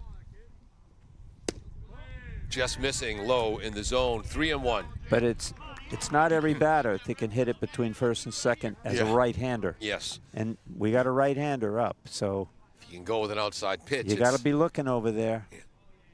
Ooh, looks like he's squaring to bunt. 3-1. Ball 4. Okay. He faked a bunt. Runners on first and second now, and you see if they use a runner for McMahon. They don't, and is that the first walk of the game? First walk by For Ballard, yep. Yeah, first walk for Attleboro, and we had they had a leadoff walk. Oh yeah, Milford. Landry walked 2. Second batter, Jacob Betancourt, ground back to the pitcher on a bunt attempt. Had a base hit, stole second, and scored. This might in the be our fourth. might be our biggest hitter of the game. I'm right sorry, here. this is Betancourt. I apologize. He popped out to shortstop. Yep. And now I forgot what that first pitch was.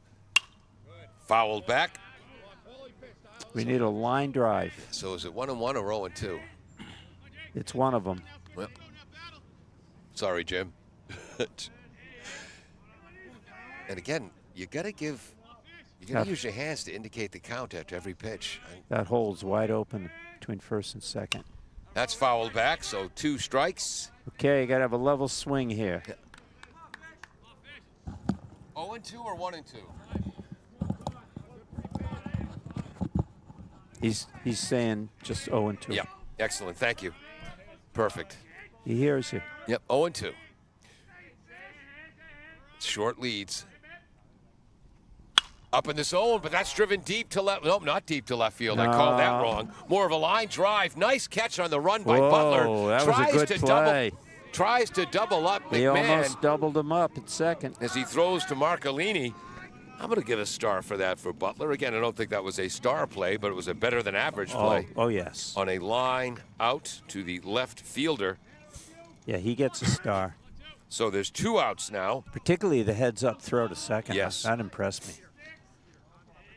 McMahon at second, Bennett at first. Curveball called, strike on the inside edge to Mikey Huntington. Mikey is ground out to short, had a base hit, in the 4, stole a base and scored on the RBI single by Ethan Palmer. Fastball, lofted to center field. He was playing deep. Drops in for a base hit. McMahon is going to try to score. He's throw safe. to third. He's safe. And he's in there. And the runner goes to second. Huntington on the throw. So that's a single and go to on the throw, right? Yep. Mikey Huntington with a base hit to center field. Actually, not the line drive I thought it was. Got under it, but it's enough for one. Actually, he was better off the way he hit it. Exactly. If he'd hit it on a line, they would have caught it. Scoring was McMahon from second. Stopping at third was Bennett, and Huntington moves to second on the throw. Heads up base running, so it's 6-3. And there's a blast to left center field by O'Hara. It fell in. We're going around the bases. He's going to third. Coke couldn't quite get to it. Has to track down the ball there. That's a triple. A triple for Jeremy O'Hara and 2 RBIs. And it's suddenly 6-5 in the bottom of the 5th inning. This Attleboro team fights back. Wow. They do. A triple to deep left center field. 2 RBIs. How long would you say that ball went? It almost hit the fence, or might have hit the fence. Yeah, that's like 380, 390 out there. Oh my God, that's way out there. Like Fino Field in Milford, deep in left center. Ooh. So that was Jeremy O'Hara, who had ground out to third, robbed by Morin, struck out swinging, and now the triple to left center for 2 RBIs at 6-5. And the Bombardiers have 3 hits this inning for a total of 7. What was that pitch? That was a curve, I think a strike. To Ethan. Now Ethan Miranda is back up. Yeah. The shortstop. He struck out swinging in the first. Looks at ball inside. 2-0 to Miranda. Tying run 90 feet away. 2 outs. Bottom of the 5th. Nice in stop. In the dirt. No, he's got it. He picked it up. Fliss keeps it in front of him. Is that 3-0? 3-0 is the count. And the catcher, Fliss, needs to adjust his equipment. Does it quickly because he's thinking of all of us as the weather starts to drop here. That pitch count has to be mounting. We'll have to find out what it is. He's at 70 right now, 70. says Jim Jones. Thank you. Swing and a miss and a slow curve. You know what's going to happen? He'll throw another one. So it's 2-2. That was a sharp breaking curve. Kind of a slow curve. 2 balls, 2 strikes. I was wrong again, folks. 2-2 is the count.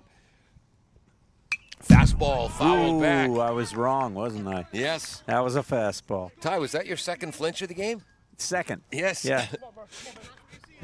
He's keeping track. Well, no, Kevin Callahan and I do that in softball with the That's why backstops they even moved closer. me from third base to left field. 2-2 is the count. High, ball 3. Over his head. Yeah, in softball, I lead Kevin 2 flinches to none this year. In the last 6 years, he's won the Don't Flinch contest 5 times. I've won it once. 3-2, full count. Runner 90 feet away, which represents a tying run. Curveball, right strike in, 3, beautiful right pitch. Across the plate. Miranda knew it. He was fooled. And that is how many strikeouts? 6 strikeouts now for Ballard. None bigger than that one. The Bombardier have 4 more. Hold on, 1. I got 6. 2, 3. Yeah, 3 more hits that inning. 3 more runs. So after a total of 5, Milford 6, Attleboro 5 runs on 7 hits. So we've scored more runs than they've given up in their first 2 games. Yes. 1 Milford error. Attleboro's now left 3 men on base. 6-5 after 5. Milford leads. Where am I going next? Here. Falls AC, 8 Stack Road in North Attleboro, supports high school sports in our community at every level. Opened in the early 80s, owner Angelo Cavallari is proud of their 40 years of service to the Attleboros. Falls AC is open 7 days a week from 10 a.m. to 1 a.m. They have lunch and dinner daily, banquet rooms for your meetings or get-togethers, and dart leagues. The entire staff at Falls AC wishes the high school athletes the best of luck in every game. Falls AC, 8 Stack Road, North Attleboro, 508-695-2688.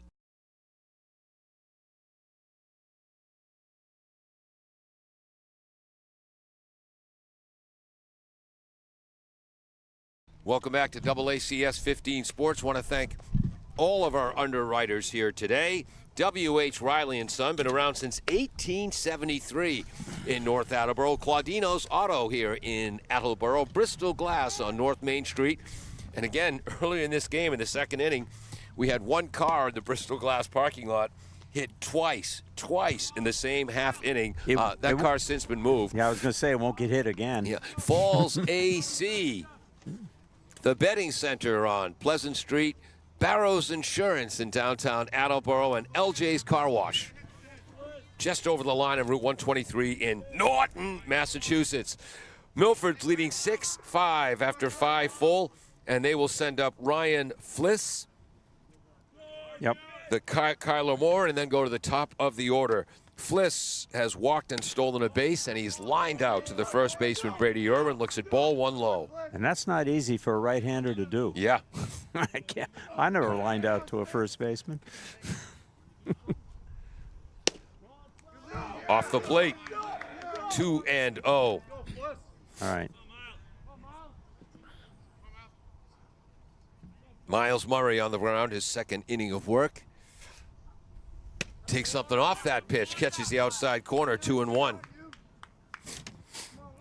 That had a good hop on it.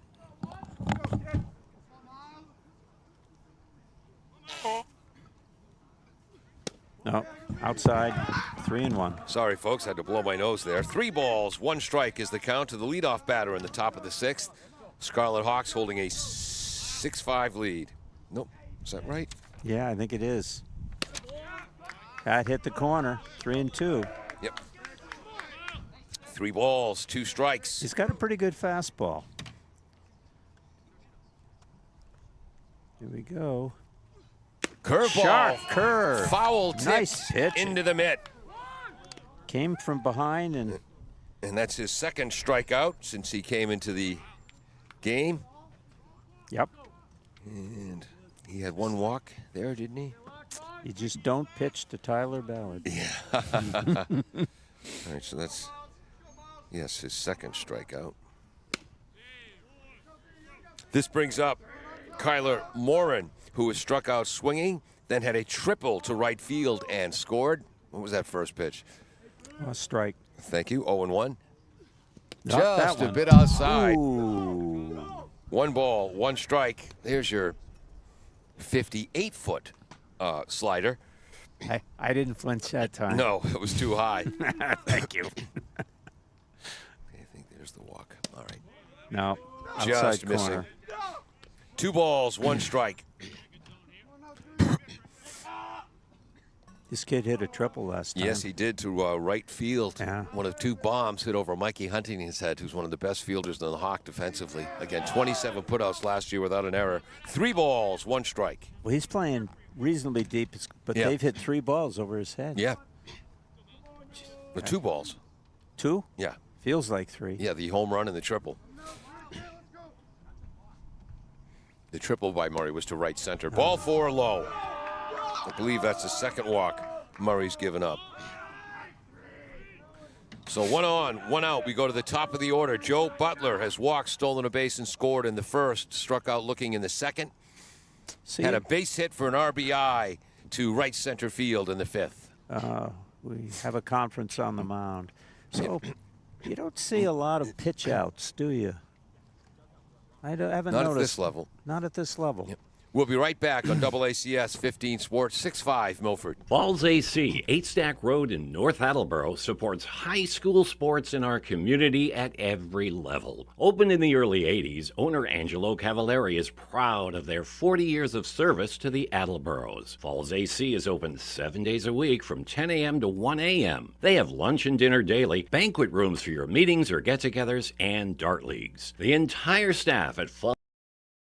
Apologies, have to cut that commercial left. This will be the 28th pitch for Murray. Ball high to Joe Butler. 1-0. Again, Butler a base hit to right center for an RBI in the top of the 5th. Here we are in the top of the 6th.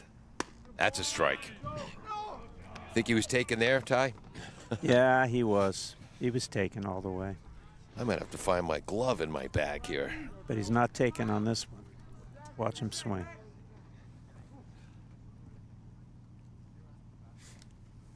Oh, there's a shot into left center field on a frozen rope. Sliding his Betancourt to cut it off. Here comes the throw to the cutoff man, holding at third base. I thought he might go. So did I. Ooh. Is Morin.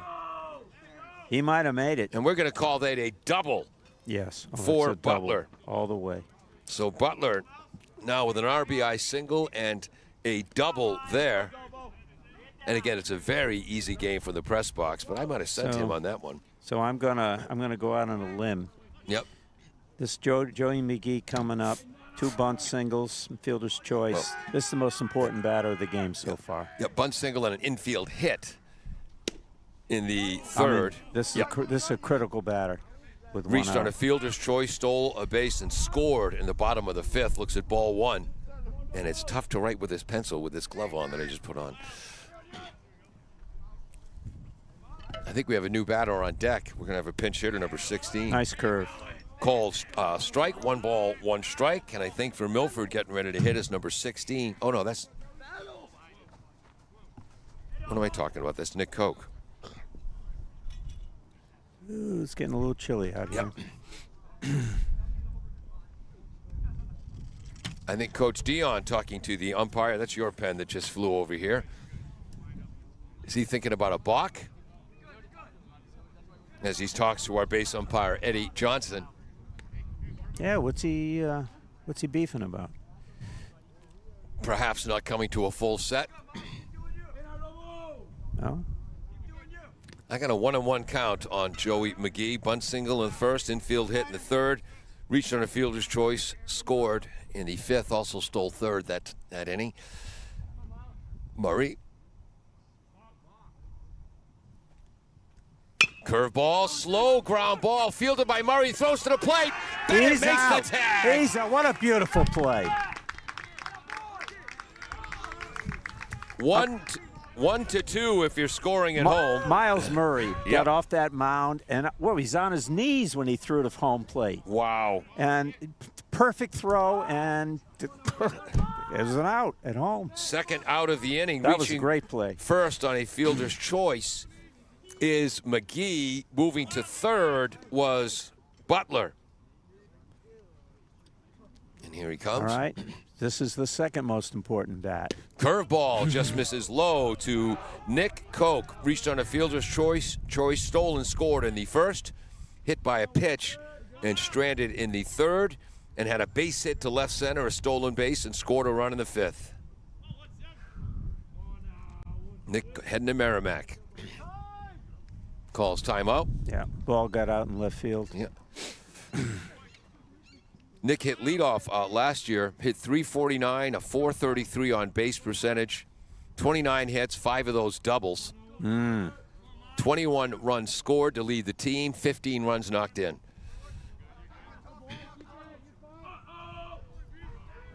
Stepping out of the box again. Heading to Merrimack, where my buddy Frank Foley, Westboro High, class of '77. He was just a kid a year behind me. He played at Merrimack. One year, his roommate was the goaltender on the hockey team from Montreal who couldn't speak English. Oh. Well, by the end of the first semester, he had some English, enough to interest the ladies on campus. 2-0 is the count. Runner is going at first base. It's a strike. Call a swing and a No. miss strike. Yep, that was a late swing just to protect. All you need to do is get this batter out. Stolen base. Just ignore the runners. So that's the second steal today for Joey Yeah. McGee. 2-1 is the count on Nick Koch. All right. And now the umpires are talking.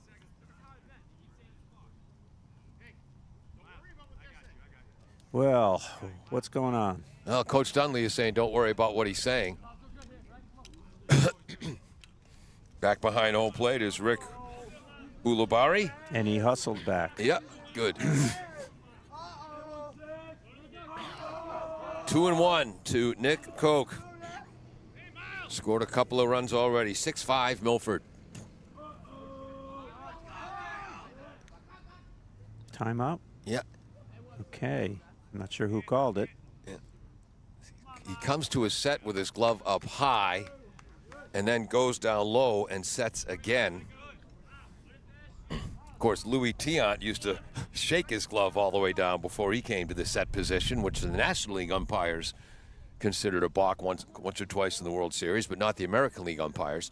Conference between the catcher, Bennett, first baseman Irwin, one of the captains, and the pitcher, Miles Murray. And I'm going to put another layer of clothing on after this half inning. Mm-hmm.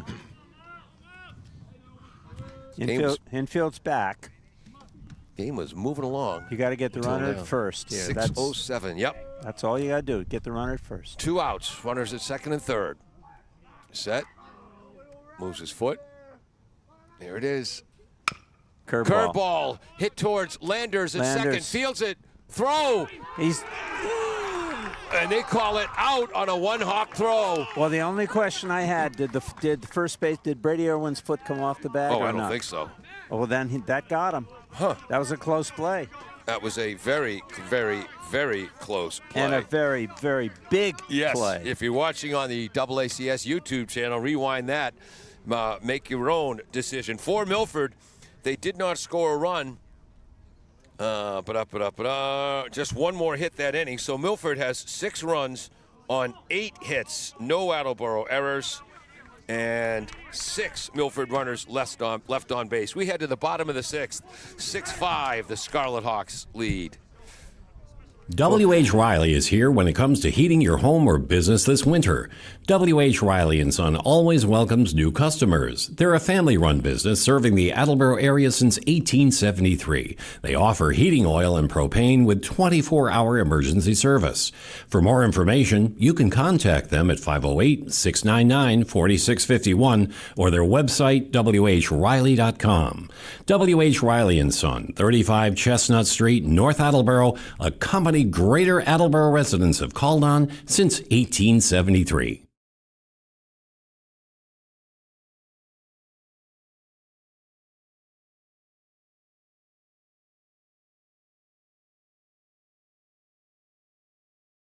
Does your back hurt after a long night's sleep? Has your mattress seen better days?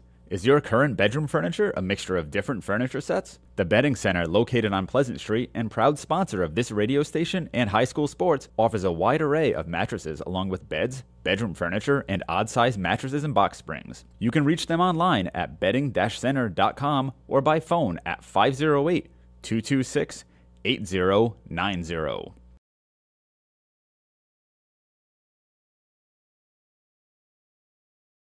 Welcome back to AACS. We head to the bottom of the 6th.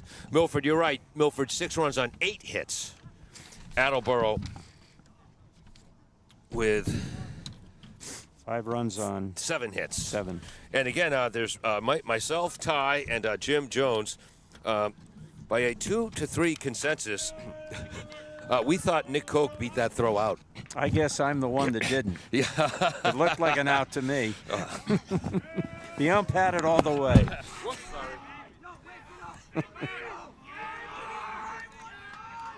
Just put a hoodie sweatshirt on. Sorry for all that noise in my microphone, folks. All right, fastball high, 2. Is that Brady Irwin? Brady Irwin. Get that down there. Yep. Yeah, Brady Irwin. Ball 1 high to Brady. He hit it. I'm not hearing Ty right now. Right to the center fielder. Yep. Okay. Say something, Ty. Something. There it is. I had your mic off. So Brady Irwin had fouled out to the catcher, had a base hit to right center and stole a base, and then flies out to center field to lead off the bottom of the 6th. This brings up Devin Fagan looking for his first hit. Nope, I think we have a pinch hitter. If it's number 14, that'll be, oh, is that Kellen Jones? I think they pronounce it Keelan. I met his mother the other day. I thought she said Keelan. I better be right. Put this glove back. Jones went 2 for 3, 2 runs scored, drove in 2 more with a triple. What was that first pitch? I think it was a strike. Okay. The umpire went like this. That's a strike, sorry. I'm organizing my sweatshirt, putting on a glove. 1 ball, 1 strike to Jones, whose brother Braden, quarterback of the football team. Keelan, a starter on both sides of the ball. Okay, now I put my headphones on, but not my hat. Ooh, way inside. So Keelan started the first 2 games, played the both games, played it. He got 2 hits in the first game opener. Yep. That was against Canton. He looked good. Drove in 2 runs and a triple that day. 2-1. 3 balls, 1 strike. He's a big kid. Yeah, caught a couple of touchdown passes from his brother in the football season. Oh, I forgot to ask where he's going to college. I'll find out for you. Ball. Called strike on the outside edge. 3 balls, 2 strikes. I should keep my mouth buttoned. You might have disagreed with that call. Certainly not an egregious call. That was close. Ballard sets. And that's outside, ball 4. Slow curve, that was definitely outside. Ballard's 3rd walk of the day. And what's his pitch count up to? Jim Jones trying to fix something. Do you know what the pitch count is? 81. 81 is the pitch count. And So what's the limit? 100? 115, I think. Oh, wow. That's higher than anybody goes in Major League Baseball. Or is it 105? Wow, I can't believe how cold my left hand is. Only have 1 glove. So we'll take well, you know what? Want to thank all of our underwriters, Claudino's Auto, W.H. Riley and Son. Around since 1873 in North Attleboro and Taunton, I believe. Bristol Glass, Falls AC, the Betting Center on Pleasant Street, Barrows Insurance in downtown Attleboro, LJ's Car Wash, and I got to get the paperwork done on D&M Pizza. They keep him in the game. So we have a play on. The coach just came in to talk to Aiden Landers. Yeah. There's a strike. Called strike. My guess is we have a sack bunt, or he's going to hit and run through the hole. He struck out looking, and he's flown out deep to center field. He can in hit. The bottom of the 5th. The big hole between first and second. That's a called strike on the outside edge, 0-2. Okay, no sack bunting. Yep. Aiden Landers, second baseman. Part of a nice double play they turned with a shortstop Miranda earlier. 0-2. Call strike 3. What a hook. Oh, that was a great pitch. 2 outs here in the bottom of the 6th. So here's my question. Yep. Do you try to steal here? It depends. Who's that on? That's Jones? Yeah. Played some receiver on the football team. Jones is on first. Score is... That hurts. Yeah, 6-5. Milford leads, bottom of the 6th, fouled off by McMahon. McMahon ground back to the pitcher. Off his own foot. Yeah, and then had a base hit, and I didn't write where that went. A base hit in the 5th. That went to right, I think. Ballard, who's looked so good. He has a 3-run homer today, made a couple of nice defensive plays as well from the pitcher's mound. Fastball, swing and a miss, 0-2. Ooh. A little something on that one. He had an extra hop on that one. Yep. So I'm guessing he'll throw another one just like that. Sets. Runner's going now. He's high. off. He's off. Good pitch to throw on. Ooh, Steele standing up. He did. So That's the tying run at second base. yeah. Kellen Jones. Will that be a big play or not? Let's see. So he is at second. 1 ball, 2 strikes on Chris McMahon. Oh, yeah, it was right field. You're absolutely right where his hit went. Curveball popped up to left field. Butler calls for it. Butler makes the catch. And the Bombardiers leave 1 runner on. They trail 6-5. They have 5 runs through 6 innings, 5 runs on 7 hits.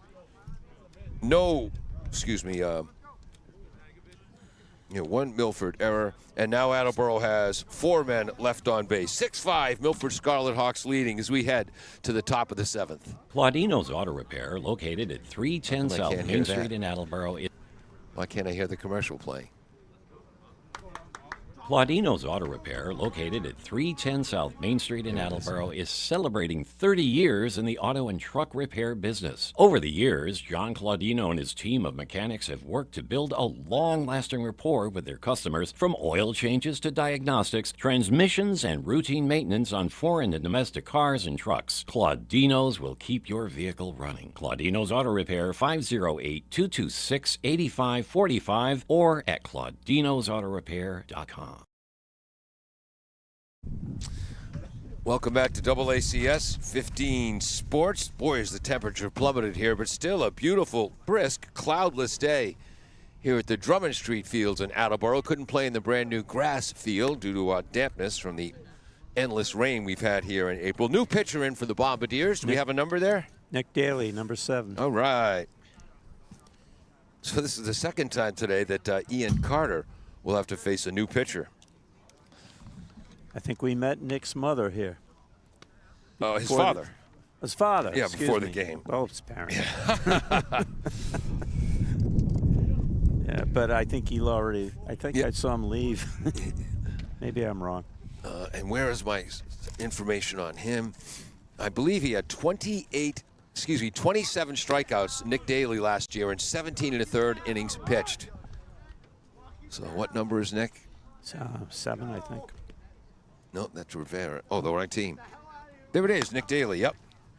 And he started last week, pitched about 4 innings against Taunton.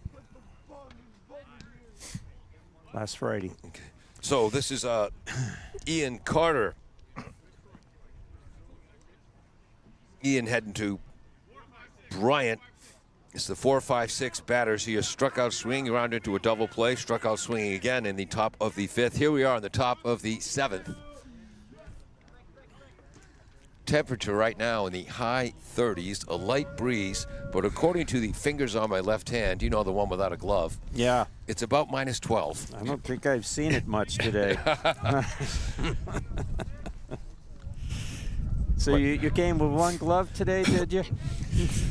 I don't know what happened. I had 2 when I left the house. I think the second one's in the car. So the left-handed pitching, Daly. Ooh, fastball on the inside edge, strike 1. Yeah. That's a fine how do you do. How do you do? All right. Well, he's going to tell you. Breaking ball, too far inside, 1-1. And he knows it's cold, and the fans, umps, players, and broadcasters want it to work quickly, which he is. Sidearm approach, which is a little bit low, 1 and 2. So I think we've seen 3 different arm slots on the first 3 pitches thrown by Nick. You have 2 and 1 count, I think. Yep. Leadoff hitter's important. All right.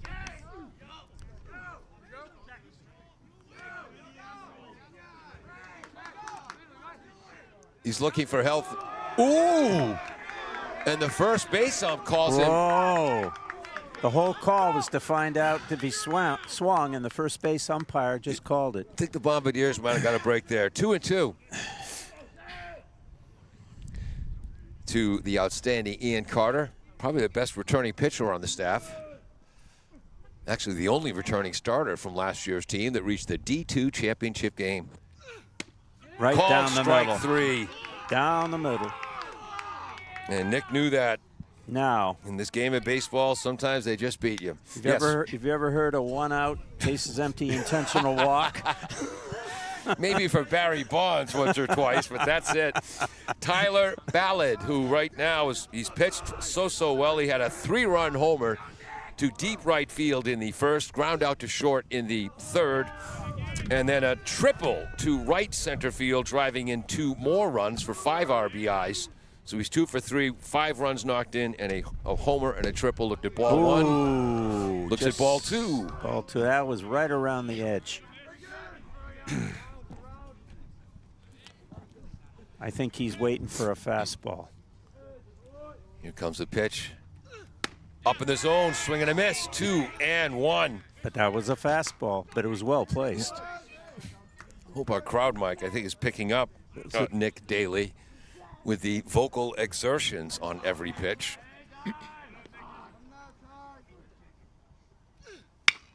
Blasted foul into the netting down the left field line. 2-2. So Here's teammates calling him Ty Ballard.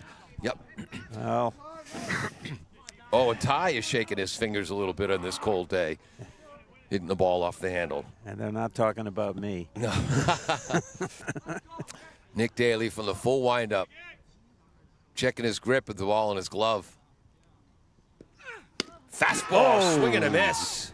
Did you hear that? Yes. I loved it, and he really threw a fastball. 2 up, 2 down. So Daly has thrown, let's see, 10 pitches. Who do you remember in baseball that gives that grunt when they throw it? Who was it? I'm asking you. I know I've heard it now and again, but that's pretty pronounced. Derek Marcolini is up, struck out looking, grounded out to second, walked and stole a base. Nice curve. Called strike 1. There you go. Attleboro down 1, 6-5. Scarlet Hawks with 8 hits, Bombardiers with 7. That's outside. Did they call it a ball or a strike? That was outside. Yeah, I thought so. 1-1. Again, I should let the home plate umpire Rick Ulibarri call it before I do. Curve ball. No. Oh, Yep. Not 2 balls, that 1 time. strike. Yep. our home plate ump's doing a good job, I got to tell you, because we can see where these pitches are going, where we're sitting. And there's been a few we disagree with, but again, when you're Very calling few. over 300 pitches, no umpire in the history of the world has gotten every single call right. Swing and a miss. 2 balls, 2 strikes. That was called a grunt fastball. Yes, by Nick Daly. Gotta love this kid.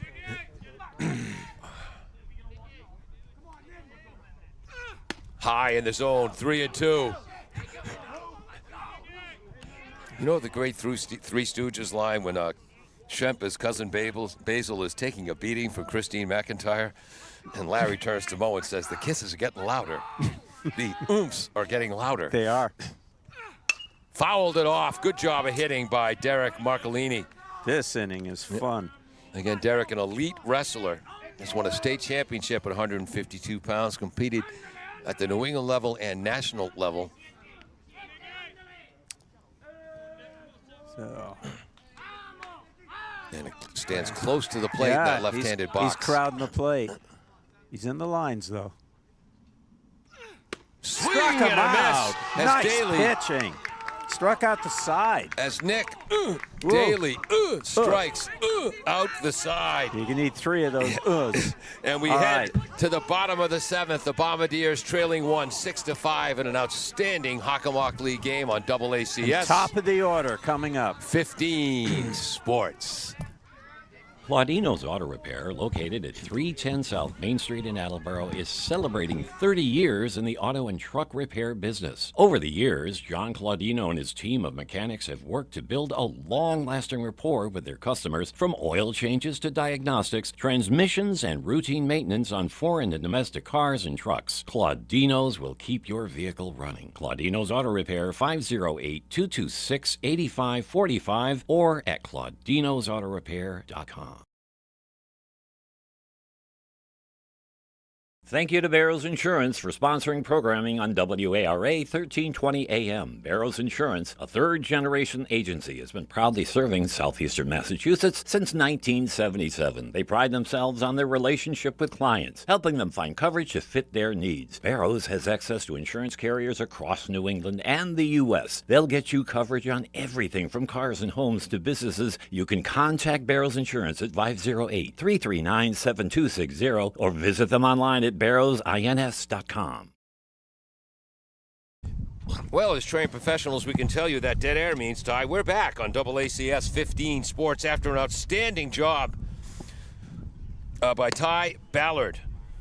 Yep. He has allowed 5 runs on 7 hits. And produced 5 runs. Yeah, exactly. He has knocked in 5. So Ballard now moves. Well, Ballard's still out there somewhere on the field, but shortstop Joey McGee is now into pitch. Oh, that's right. And Ballard is playing in the field, but that's number 4 at shortstop. So Marcolini moves to short. Who moves to second? And that's what I'm looking to see. Okay. Trying to see who's at second base. So I imagine Ballard somewhere in the outfield. Yeah, Ballard is in right field. Number 8 at second base. And if number 8 is at second base. Okay, so there we go. Loneacre has moved from right field to second base. And Ballard is now in right field. And that means... So the Bombardiers trail by 1, and they will send up the top of the order: Antonio Bennett, Jacob Betancourt, and Mo Huntington. I'm trying to see Joey McGee. Joey McGee had 308 last year. But I'm trying to see if I have any pitching stats for him last season, and I do not. But again, Milford allowed 1 run in their first 2 victories, 1-0 over North, 4-1 over Sharon. Bombardiers have put up 5 against them. And a chance to tie or win here in the bottom of the 7th. And Bennett's been on base twice coming up. He is grounded out to short. Has a base hit to right center, stole a base and scored on a wild pitch. In the 4th, in the bottom of the 5th, he walked and scored. And my left hand, which is freezing, and my bladder, which is filling, are hoping Attleboro scores nothing or 2 here. No extra innings. Ooh. Called strike 1 in the upper part of the zone to Antonio Bennett. Again, Joey McGee. That ball had a hop on it. Yeah. Junior, shortstop and pitcher. Breaking ball outside, 1-1. Okay, stepping out of the box, taking his time. It's the way to do it. All right. You got to swing on this second strike. 1 ball, 1 strike. Catcher is Fliss. That's outside. Low and outside, 2-1. All right. All right.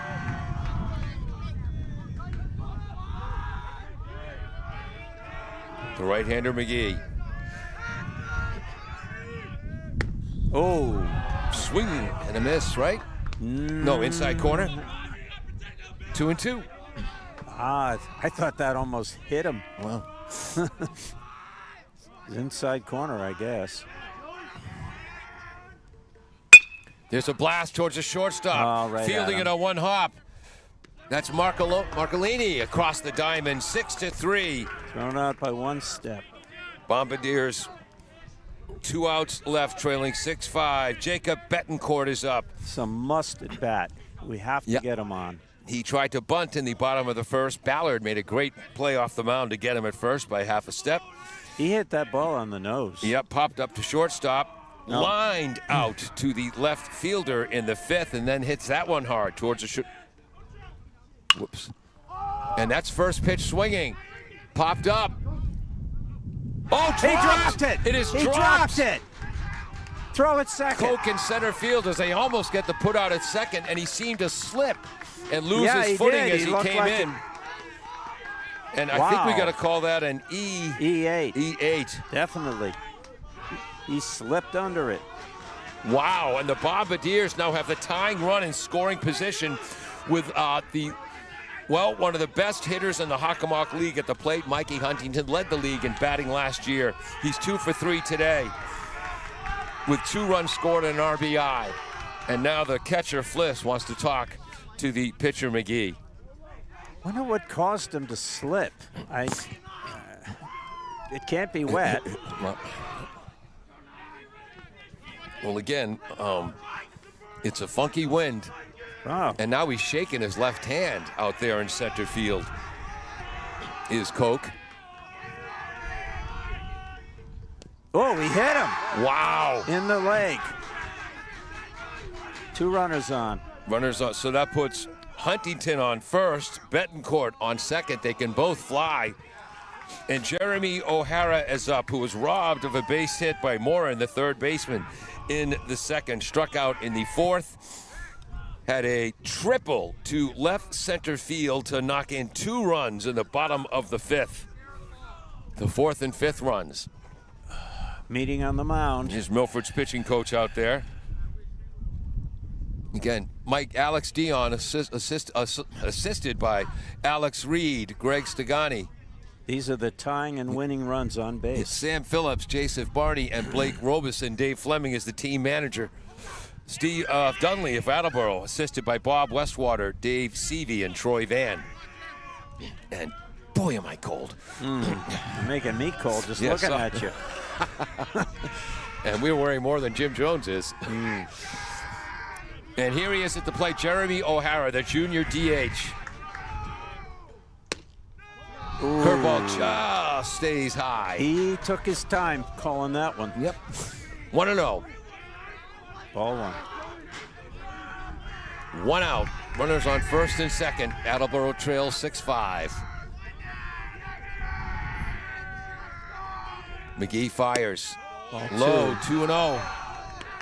And both those just missed. So he hit it to right field last time, and the ball just rolled. There's a lot of room out there. Yeah. No, that was a deep shot to left center field. Oh, was it? Yeah. Strike down the middle, 2-0. O'Hara, I think the only junior in the starting lineup today. The rest seniors. Again, the Attleboro squad, 14 seniors. Here's the pitch. Fouled back. Ooh. 2 balls, 2 strikes. Jim Jones was concerned that was going to get our van. Yeah. Nope, he's saying nope. He says, no, I thought it was going to get me. 2 strikes. 2 balls, 2 strikes to Jeremy. Tall right-handed hitter, erect stance. Breaking ball he just almost misses. went. 3. You see him hold up? That's a tough thing to do. 3 balls, 2 strikes. Big spot. 2 on, 1 out. Big spot.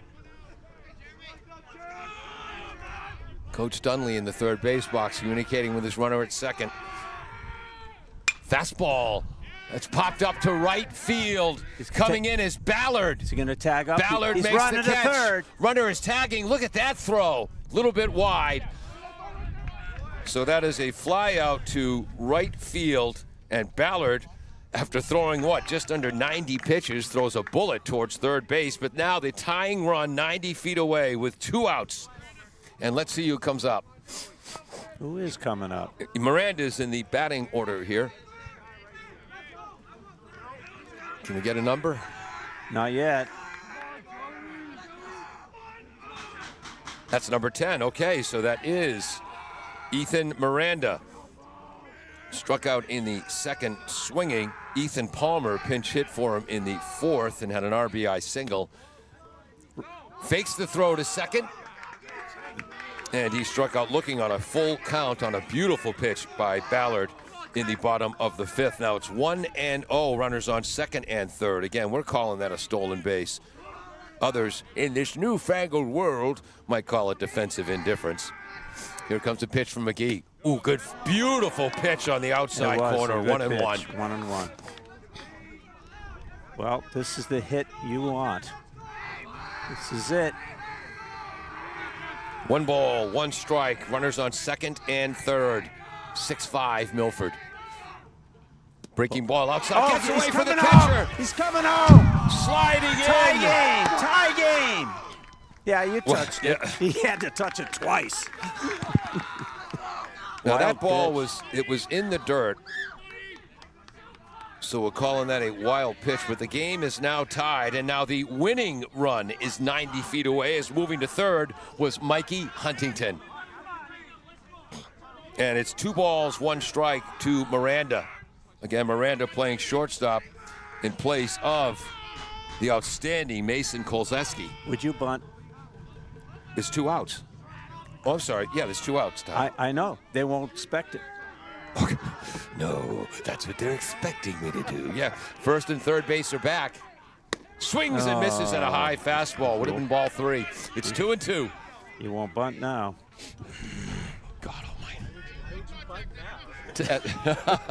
Because the third baseman's back, the first baseman's back, and you might be able to beat the throw. Fouls it back to stay alive. It off. This is exciting, gang. And in our unofficial score count, that's Ty Waterman's 3rd flinch of the game. It was, but that was a semi-flinch. Yeah. 2 balls, 2 strikes, tied at 6. And Bobby. Oh, what a great play by the catcher. Throwing back to Mikey Huntington is back in time, as Attleboro, without benefit of base hit, has tied the game here, so it's a full count now. That ball was in the dirt, and that catcher made a backhand save, or that game was over. Well, that was Ryan Fliss. Yeah, he saved the game right there. Wow. Big E to the set. Good lead for Huntington. Ball 4. Ball 4. Now don't try to steal second. Just missing low and outside. This brings up Brady Irwin. It is. Big spot. Basketball captain, baseball captain, fouled out to the catcher in the second. One thing I can tell you, Brady is cool in tough moments. Exactly. He really is. He had a base hit to right center in the 4th and stole second, was stranded, flew out to center field in the bottom of the 6th. 2 outs, runners at the corners, 6-6. Bottom of the 7th. Runner is going, pitches low, fakes the throw, stolen base, or again, some say defensive indifference. Now, that run is really irrelevant, but it does remove the force play It does. at second base. It serves a purpose. And that was ball 1 to Brady. Ball 1. Yeah. Lofted to deep left field. Under it is Butler. Makes the catch, and on a stunningly cold day, we're heading to extra innings. Extra innings. Rats. That's an FD7. Yeah. We'll be right back on AACS 15 Sports. Thank you to Barrows Insurance for sponsoring programming on WARA 1320 AM. Barrows Insurance, a third-generation agency, has been proudly serving southeastern Massachusetts since 1977. They pride themselves on their relationship with clients, helping them find coverage to fit their needs. Barrows has access to insurance carriers across New England and the U.S. They'll get you coverage on everything from cars and homes to businesses. You can contact Barrows Insurance at 508-339-7260 or visit them online at barrowsins.com. Want to thank all of our underwriters, W.H. Riley and Son in North Attleboro and Taunton, Claudino's Auto here in Attleboro, Bristol Glass on North Main Street. Some people might have to call them after this game. Falls AC in North Attleboro. They had clam chowder and crab cakes on sale last Friday.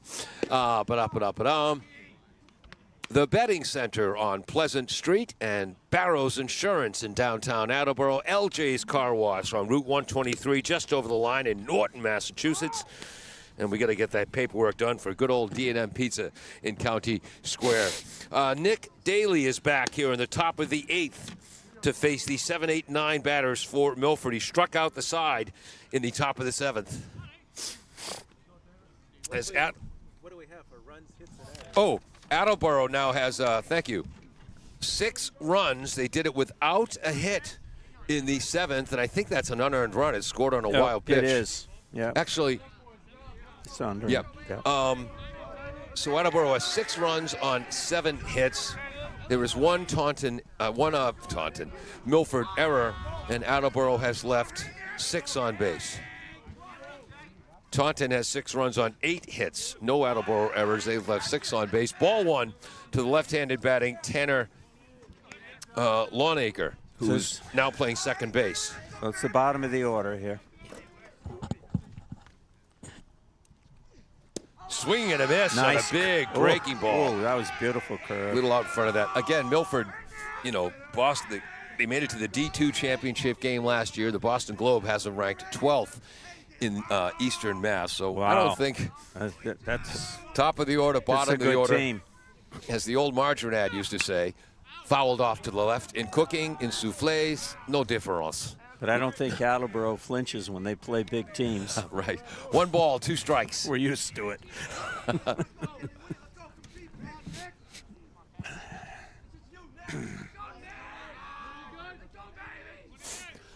Tom Rafferty keeps testing me. I don't think he knows I'm calling a game. 1 ball, 2 strikes. Wow. Called strike 3 on the outside corner. Allegedly. Yeah. 4 straight Ks. That's the first one of the looking variety. For Nick Daly since he came in. This will bring up Ryan Fliss, who's done a fine job catching.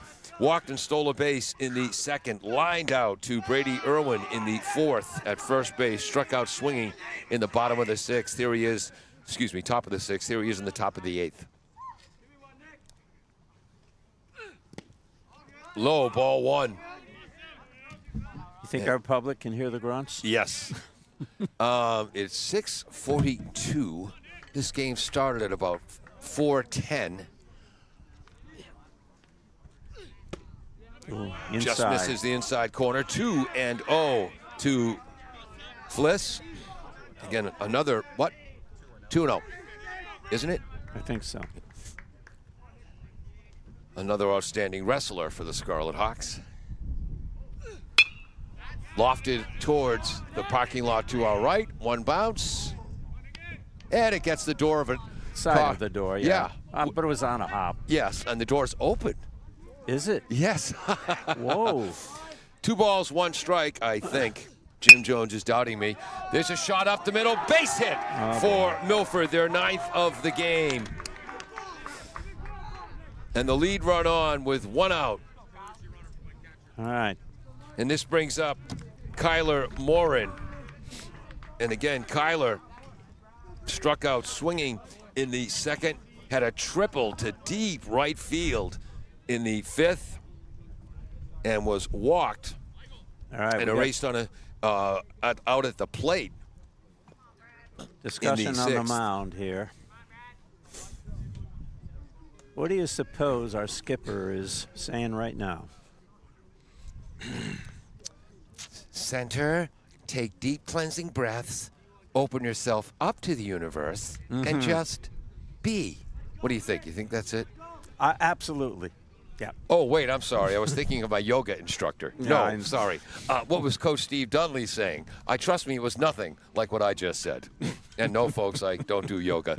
Although I'm thinking of taking it up. I'm 66. I used to be flexible, and now I can barely move. Kyler Morin is up, again, to top of the order, bottom of the order in Milford. He hit a booming triple to deep right field over Mikey Huntington's head. Bunt. It's going to bunt. And a brilliant curveball misses on that attempt to bunt. 0-1. Excuse me. Yeah, 0-1.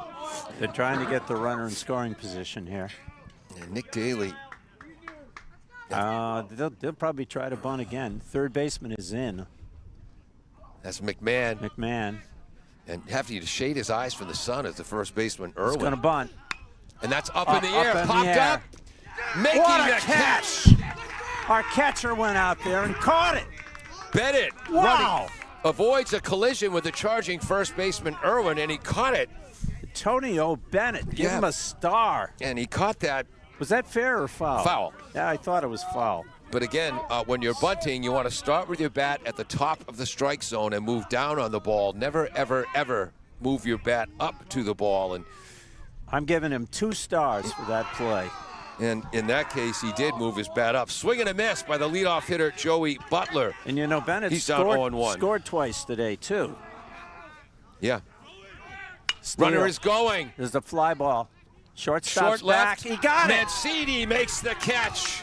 What a play, going backwards. And Butler, he had walked and scored in the first, struck out in the second, had a base hit to right center for an RBI in the 5th, had a double to left center in the 6th, and then pops out to the shortstop. We head to the bottom of the 8th inning on Double ACS. And Butler gets a star as well. 15 Sports.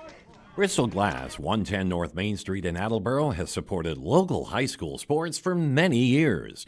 Bristol Glass has been chosen for glass replacement projects for home and business for over 60 years. From shower doors to auto glass and mirror replacement, Bristol Glass is ready to do the job. They accept most insurance plans and serve several communities around the Attleboro area. They're open weekdays from 8 a.m. to 4:30 p.m. You can contact them at 508-222-5810 and on the web at bristolglass.com.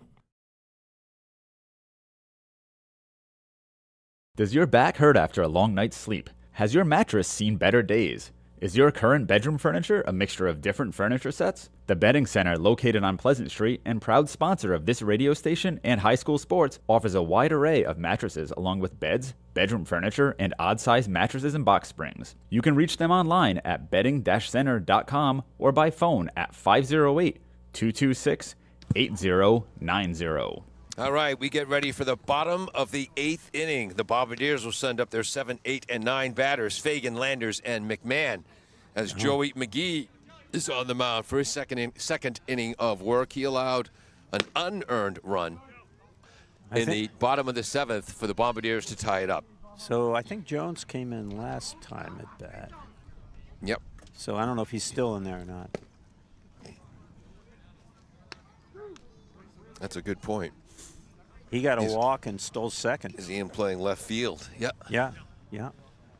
And, yep, number 14, and that's Kellen Jones.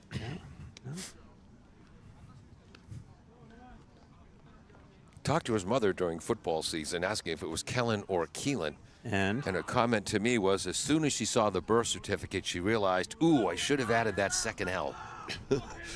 Because that would definitely be Kellen. She works for our city and City Hall. Yeah. In our personnel department. I met her the other day. Nice lady. All right, I'll bet you a dime. I think it's Keelan, but I could be wrong. And here he is for his second at-bat today. Keelan Jones. And what was that? Called strike one, had my head down. I think it was. Outstanding two-way player, one of the captains on the Bombardier football team, which had a big win over Milford this year.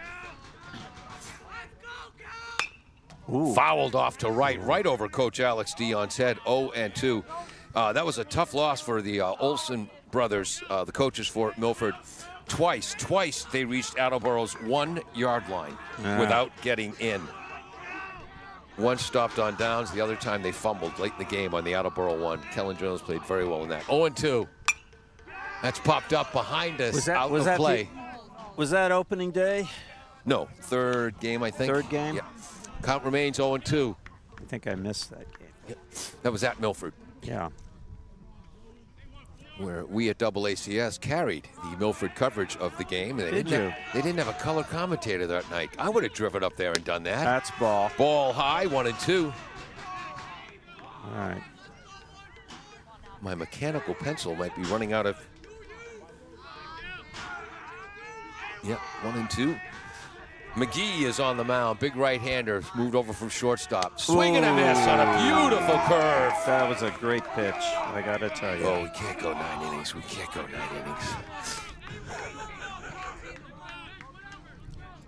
innings. This brings up Aiden Landers. So he hasn't been on base today, and I think he's due. He's well due. Struck out twice and flew out deep to center field where I predict him on base. Breaking ball catches the corner. Strike one.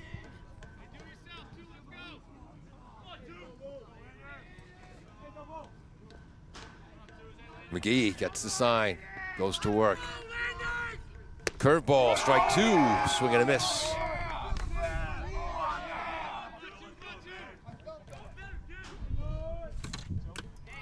Oh, there goes my pen. Whoops. Well, you tell me what happens. Yep.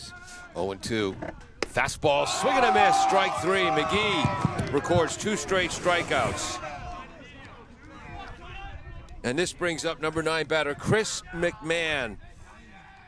Ground back to the pitcher, had a base hit to right field and scored in the 5th. Flew out to left field in the 6th. Left-handed batter. McGee, the righty. Inside, allegedly. 1-0. It's close.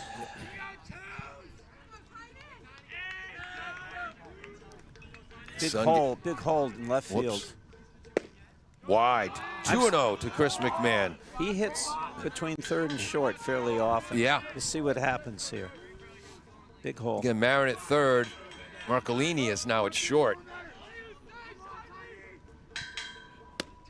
Inside, 3-0. Longacre is at second base. Carter at first. Very patient hitter. And they just looked at the setting sun to the horizon to our left, and now I see nothing but a big blue dot. I think we got about 1 inning left. 3-0. Called strike as he was taking all the way. 3-1.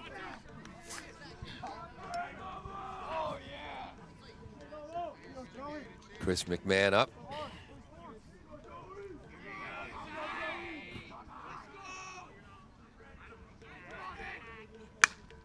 Popped up to center field. It's That could shallow. fall. That could fall. And it does. Foul. He's going to second. Uh-oh, McGann He's going to second. He's in there. No, I didn't see because the catcher was in front of me. Was that ball bobbled out there?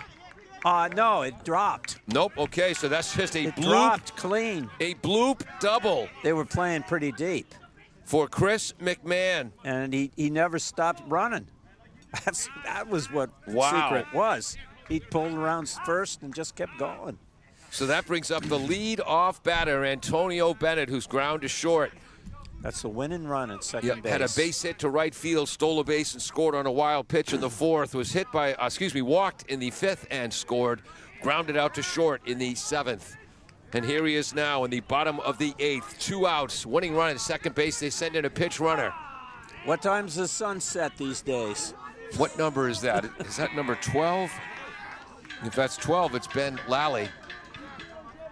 Jim, you have better eyes than I do. See if you can see the number on the pinch runner at second. No, okay. McGee steps off the mound. What number is it at second? I'm trying to see. I think it's 12, but I'm not sure. Tiny numbers in the front of the uniforms, big and back. McGee, the righty, against Bennett. Whoa. High, ball 1. Bit of a brush back. Leadoff hitting catcher, yep. Well, the coach of the Bad News Bears would have said, lean into it, lean into it. You want to win, don't you? 1-0 to Bennett. Curveball, called strike. That's a good pitch. Yep. It's a hard pitch to hit. Just brushes the outside corner. 1 ball, 1 strike, 2 outs, bottom of the 8th.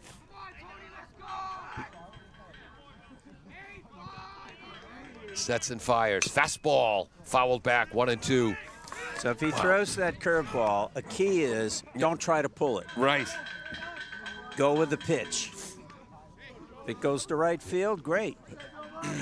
6:54 is the time. Carol is never going to believe I'm still at the game. Well, I'll vouch for you. And I have a 35-mile ride home to Quincy. Here comes the pitch. Fastball up in the Fastball. zone. Foul to the right. Count remains 1-2. Little bit of a foul. And that was not a strike, up and out of the zone. But again, with 2 strikes, I you think got to protect. He was protecting himself. Yep. Rather swing at a non-strike and foul it off than look at what you think is a non-strike and see a called third. I'm waiting for that curve on the outside corner. McGee's ready. Fastball just He's misses. going, he's Runner going, he's stealing, going. safe. He's safe. He's safe. He's under the tag. It was incredibly close, but It was, but he got under the tag. yes, the pinch runner got his hand under there. Again, we think it might be number 12, Ben Lally. Well, yeah. It's our first game of the year. We're going to remind Attleboro to let us know Yeah, it is when there's 12. a lineup change. It's Okay, 12. Ben Lally, multi-sport athlete. 2-2 is the count, and that pitch just missed. That's outside, 3-2. This is a big pitch, guys. Big pitch. And Bennett, one for three with a walk, 2 runs scored. 2 outs. McGee sets. Fastball. Oh! Ooh, just foul down the left field line. That third baseman was there, though. Yeah. Well, Oh, he was there. and he's a good one over a third. He's Morin. really good. He was right on that line when that ball went past. Count remains 3-2. He's hugging the line. Jim Jones. There's room between short and third, though. Milford's JV team is here. Here comes the full count pitch. Slow curve, misses outside, ball Misses. 4. Wow. This is exciting. So for McGee now. That was a hit by pitch. So that's his second walk, and he has hit a batter. This brings up Jacob Betancourt. Was out on a bunt due to a great play by the pitcher Ballard. Popped up to short, lined out to left field, swings at the first pitch, pops it up, out of play. Out of play. Out of play. And in the 7th inning on a fly ball to center field, Koch, the center fielder, just lost his footing, made it to second base on the E8 and scored the tying run. He's now down 0-1. Wow, he almost caught that. Yeah.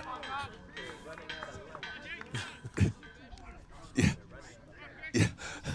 Jim Jones hoping we run out of Jim light. Jones is shuddering over here. Because I've got 4 layers on. He has 2. I got 1. Yeah. No, 2. Here comes the pitch. Fastball up in the Runner zone. goes to second. That's defensive indifference. That we're not giving it. Yeah, no, I wouldn't give it. They're not trying to throw you out there. But it's 0-2 to Jacob All Betancourt. Again, drove in Most 2 important pitch of your life, kid. drove in 3 against Canton with a 2-for-3 effort. Also had a base hit and drove in a run in the 5-4 loss to Taunton. All Sometimes the bells are ringing. McGee sets, fires. He hit it. Morin Third base. fields it Third base. across the diamond. Low! He got by him. We win the game. The game's over. Wow. The Blue Bombardiers They're hugging each other. with an unearned run in the 7th and an unearned run in the 8th. And I guess we got to call that an E5. E5. It was a wild throw. So no RBI. Scoring is the pinch runner, Ben Lally, and the Bombardiers win. Incredibly, they come back to win 7-6. And, yeah, tie. Attleboro scored runs in the 7th and 8th inning. And in those innings combined, only 1 base hit. As Casey Stengel said years ago, walks will kill you. Yeah. The Attleboro had 2 outs and nobody on. And then a double to center field by Chris McMahon on a ball that was hit, what? Maybe 120 feet? Dropped between the center fielder, shortstop, and second baseman. Yeah, that ball just dropped in. So the Attleboro Blue Bombardiers, 7 runs on 8 hits. 5 of those runs were earned. The last 2 were unearned. Milford, 6 runs on 8 hits. They left 6 on base. Milford committed 2 errors. The Bombardiers did not commit an error. Attleboro moves to 2-1 in the season. Milford drops to 2-1. An incredibly entertaining game. My heart bleeds for Alex Dion and the classy Scarlet Hawk program, but I am thrilled for a gutty comeback win by the Attleboro Blue Bombardiers. And that makes us 2-1 in the league. And I understand we play Mansfield tomorrow. That game That's got right, postponed. the rescheduled game. In Mansfield. So who gets that win then? So the win goes to Nick Daly. He pitched very, Or very should I well. say Nick Daly gets the win. Jim Jones is putting away the equipment around us. So I Yes, think he that is. means we've got to cut this broadcast short. Ladies and gentlemen, boys and girls, squirrels and ocelots, mindsmen, pipe fitters. I'm Paul Healy along with Ty Waterman. Jim Jones, our engineer in charge, pinch hit on graphics today. And thank you to the most important part of this equation, you, the fans, for joining us on AACS 15 Good night, everyone. Sports. Thank you to Barrows Insurance for sponsoring programming on WARA 1320 AM. Barrows Insurance, a third-generation agency, has been proudly serving southeastern Massachusetts since 1977. They pride themselves on their relationship with clients, helping them find coverage to fit their needs. Barrows has access to insurance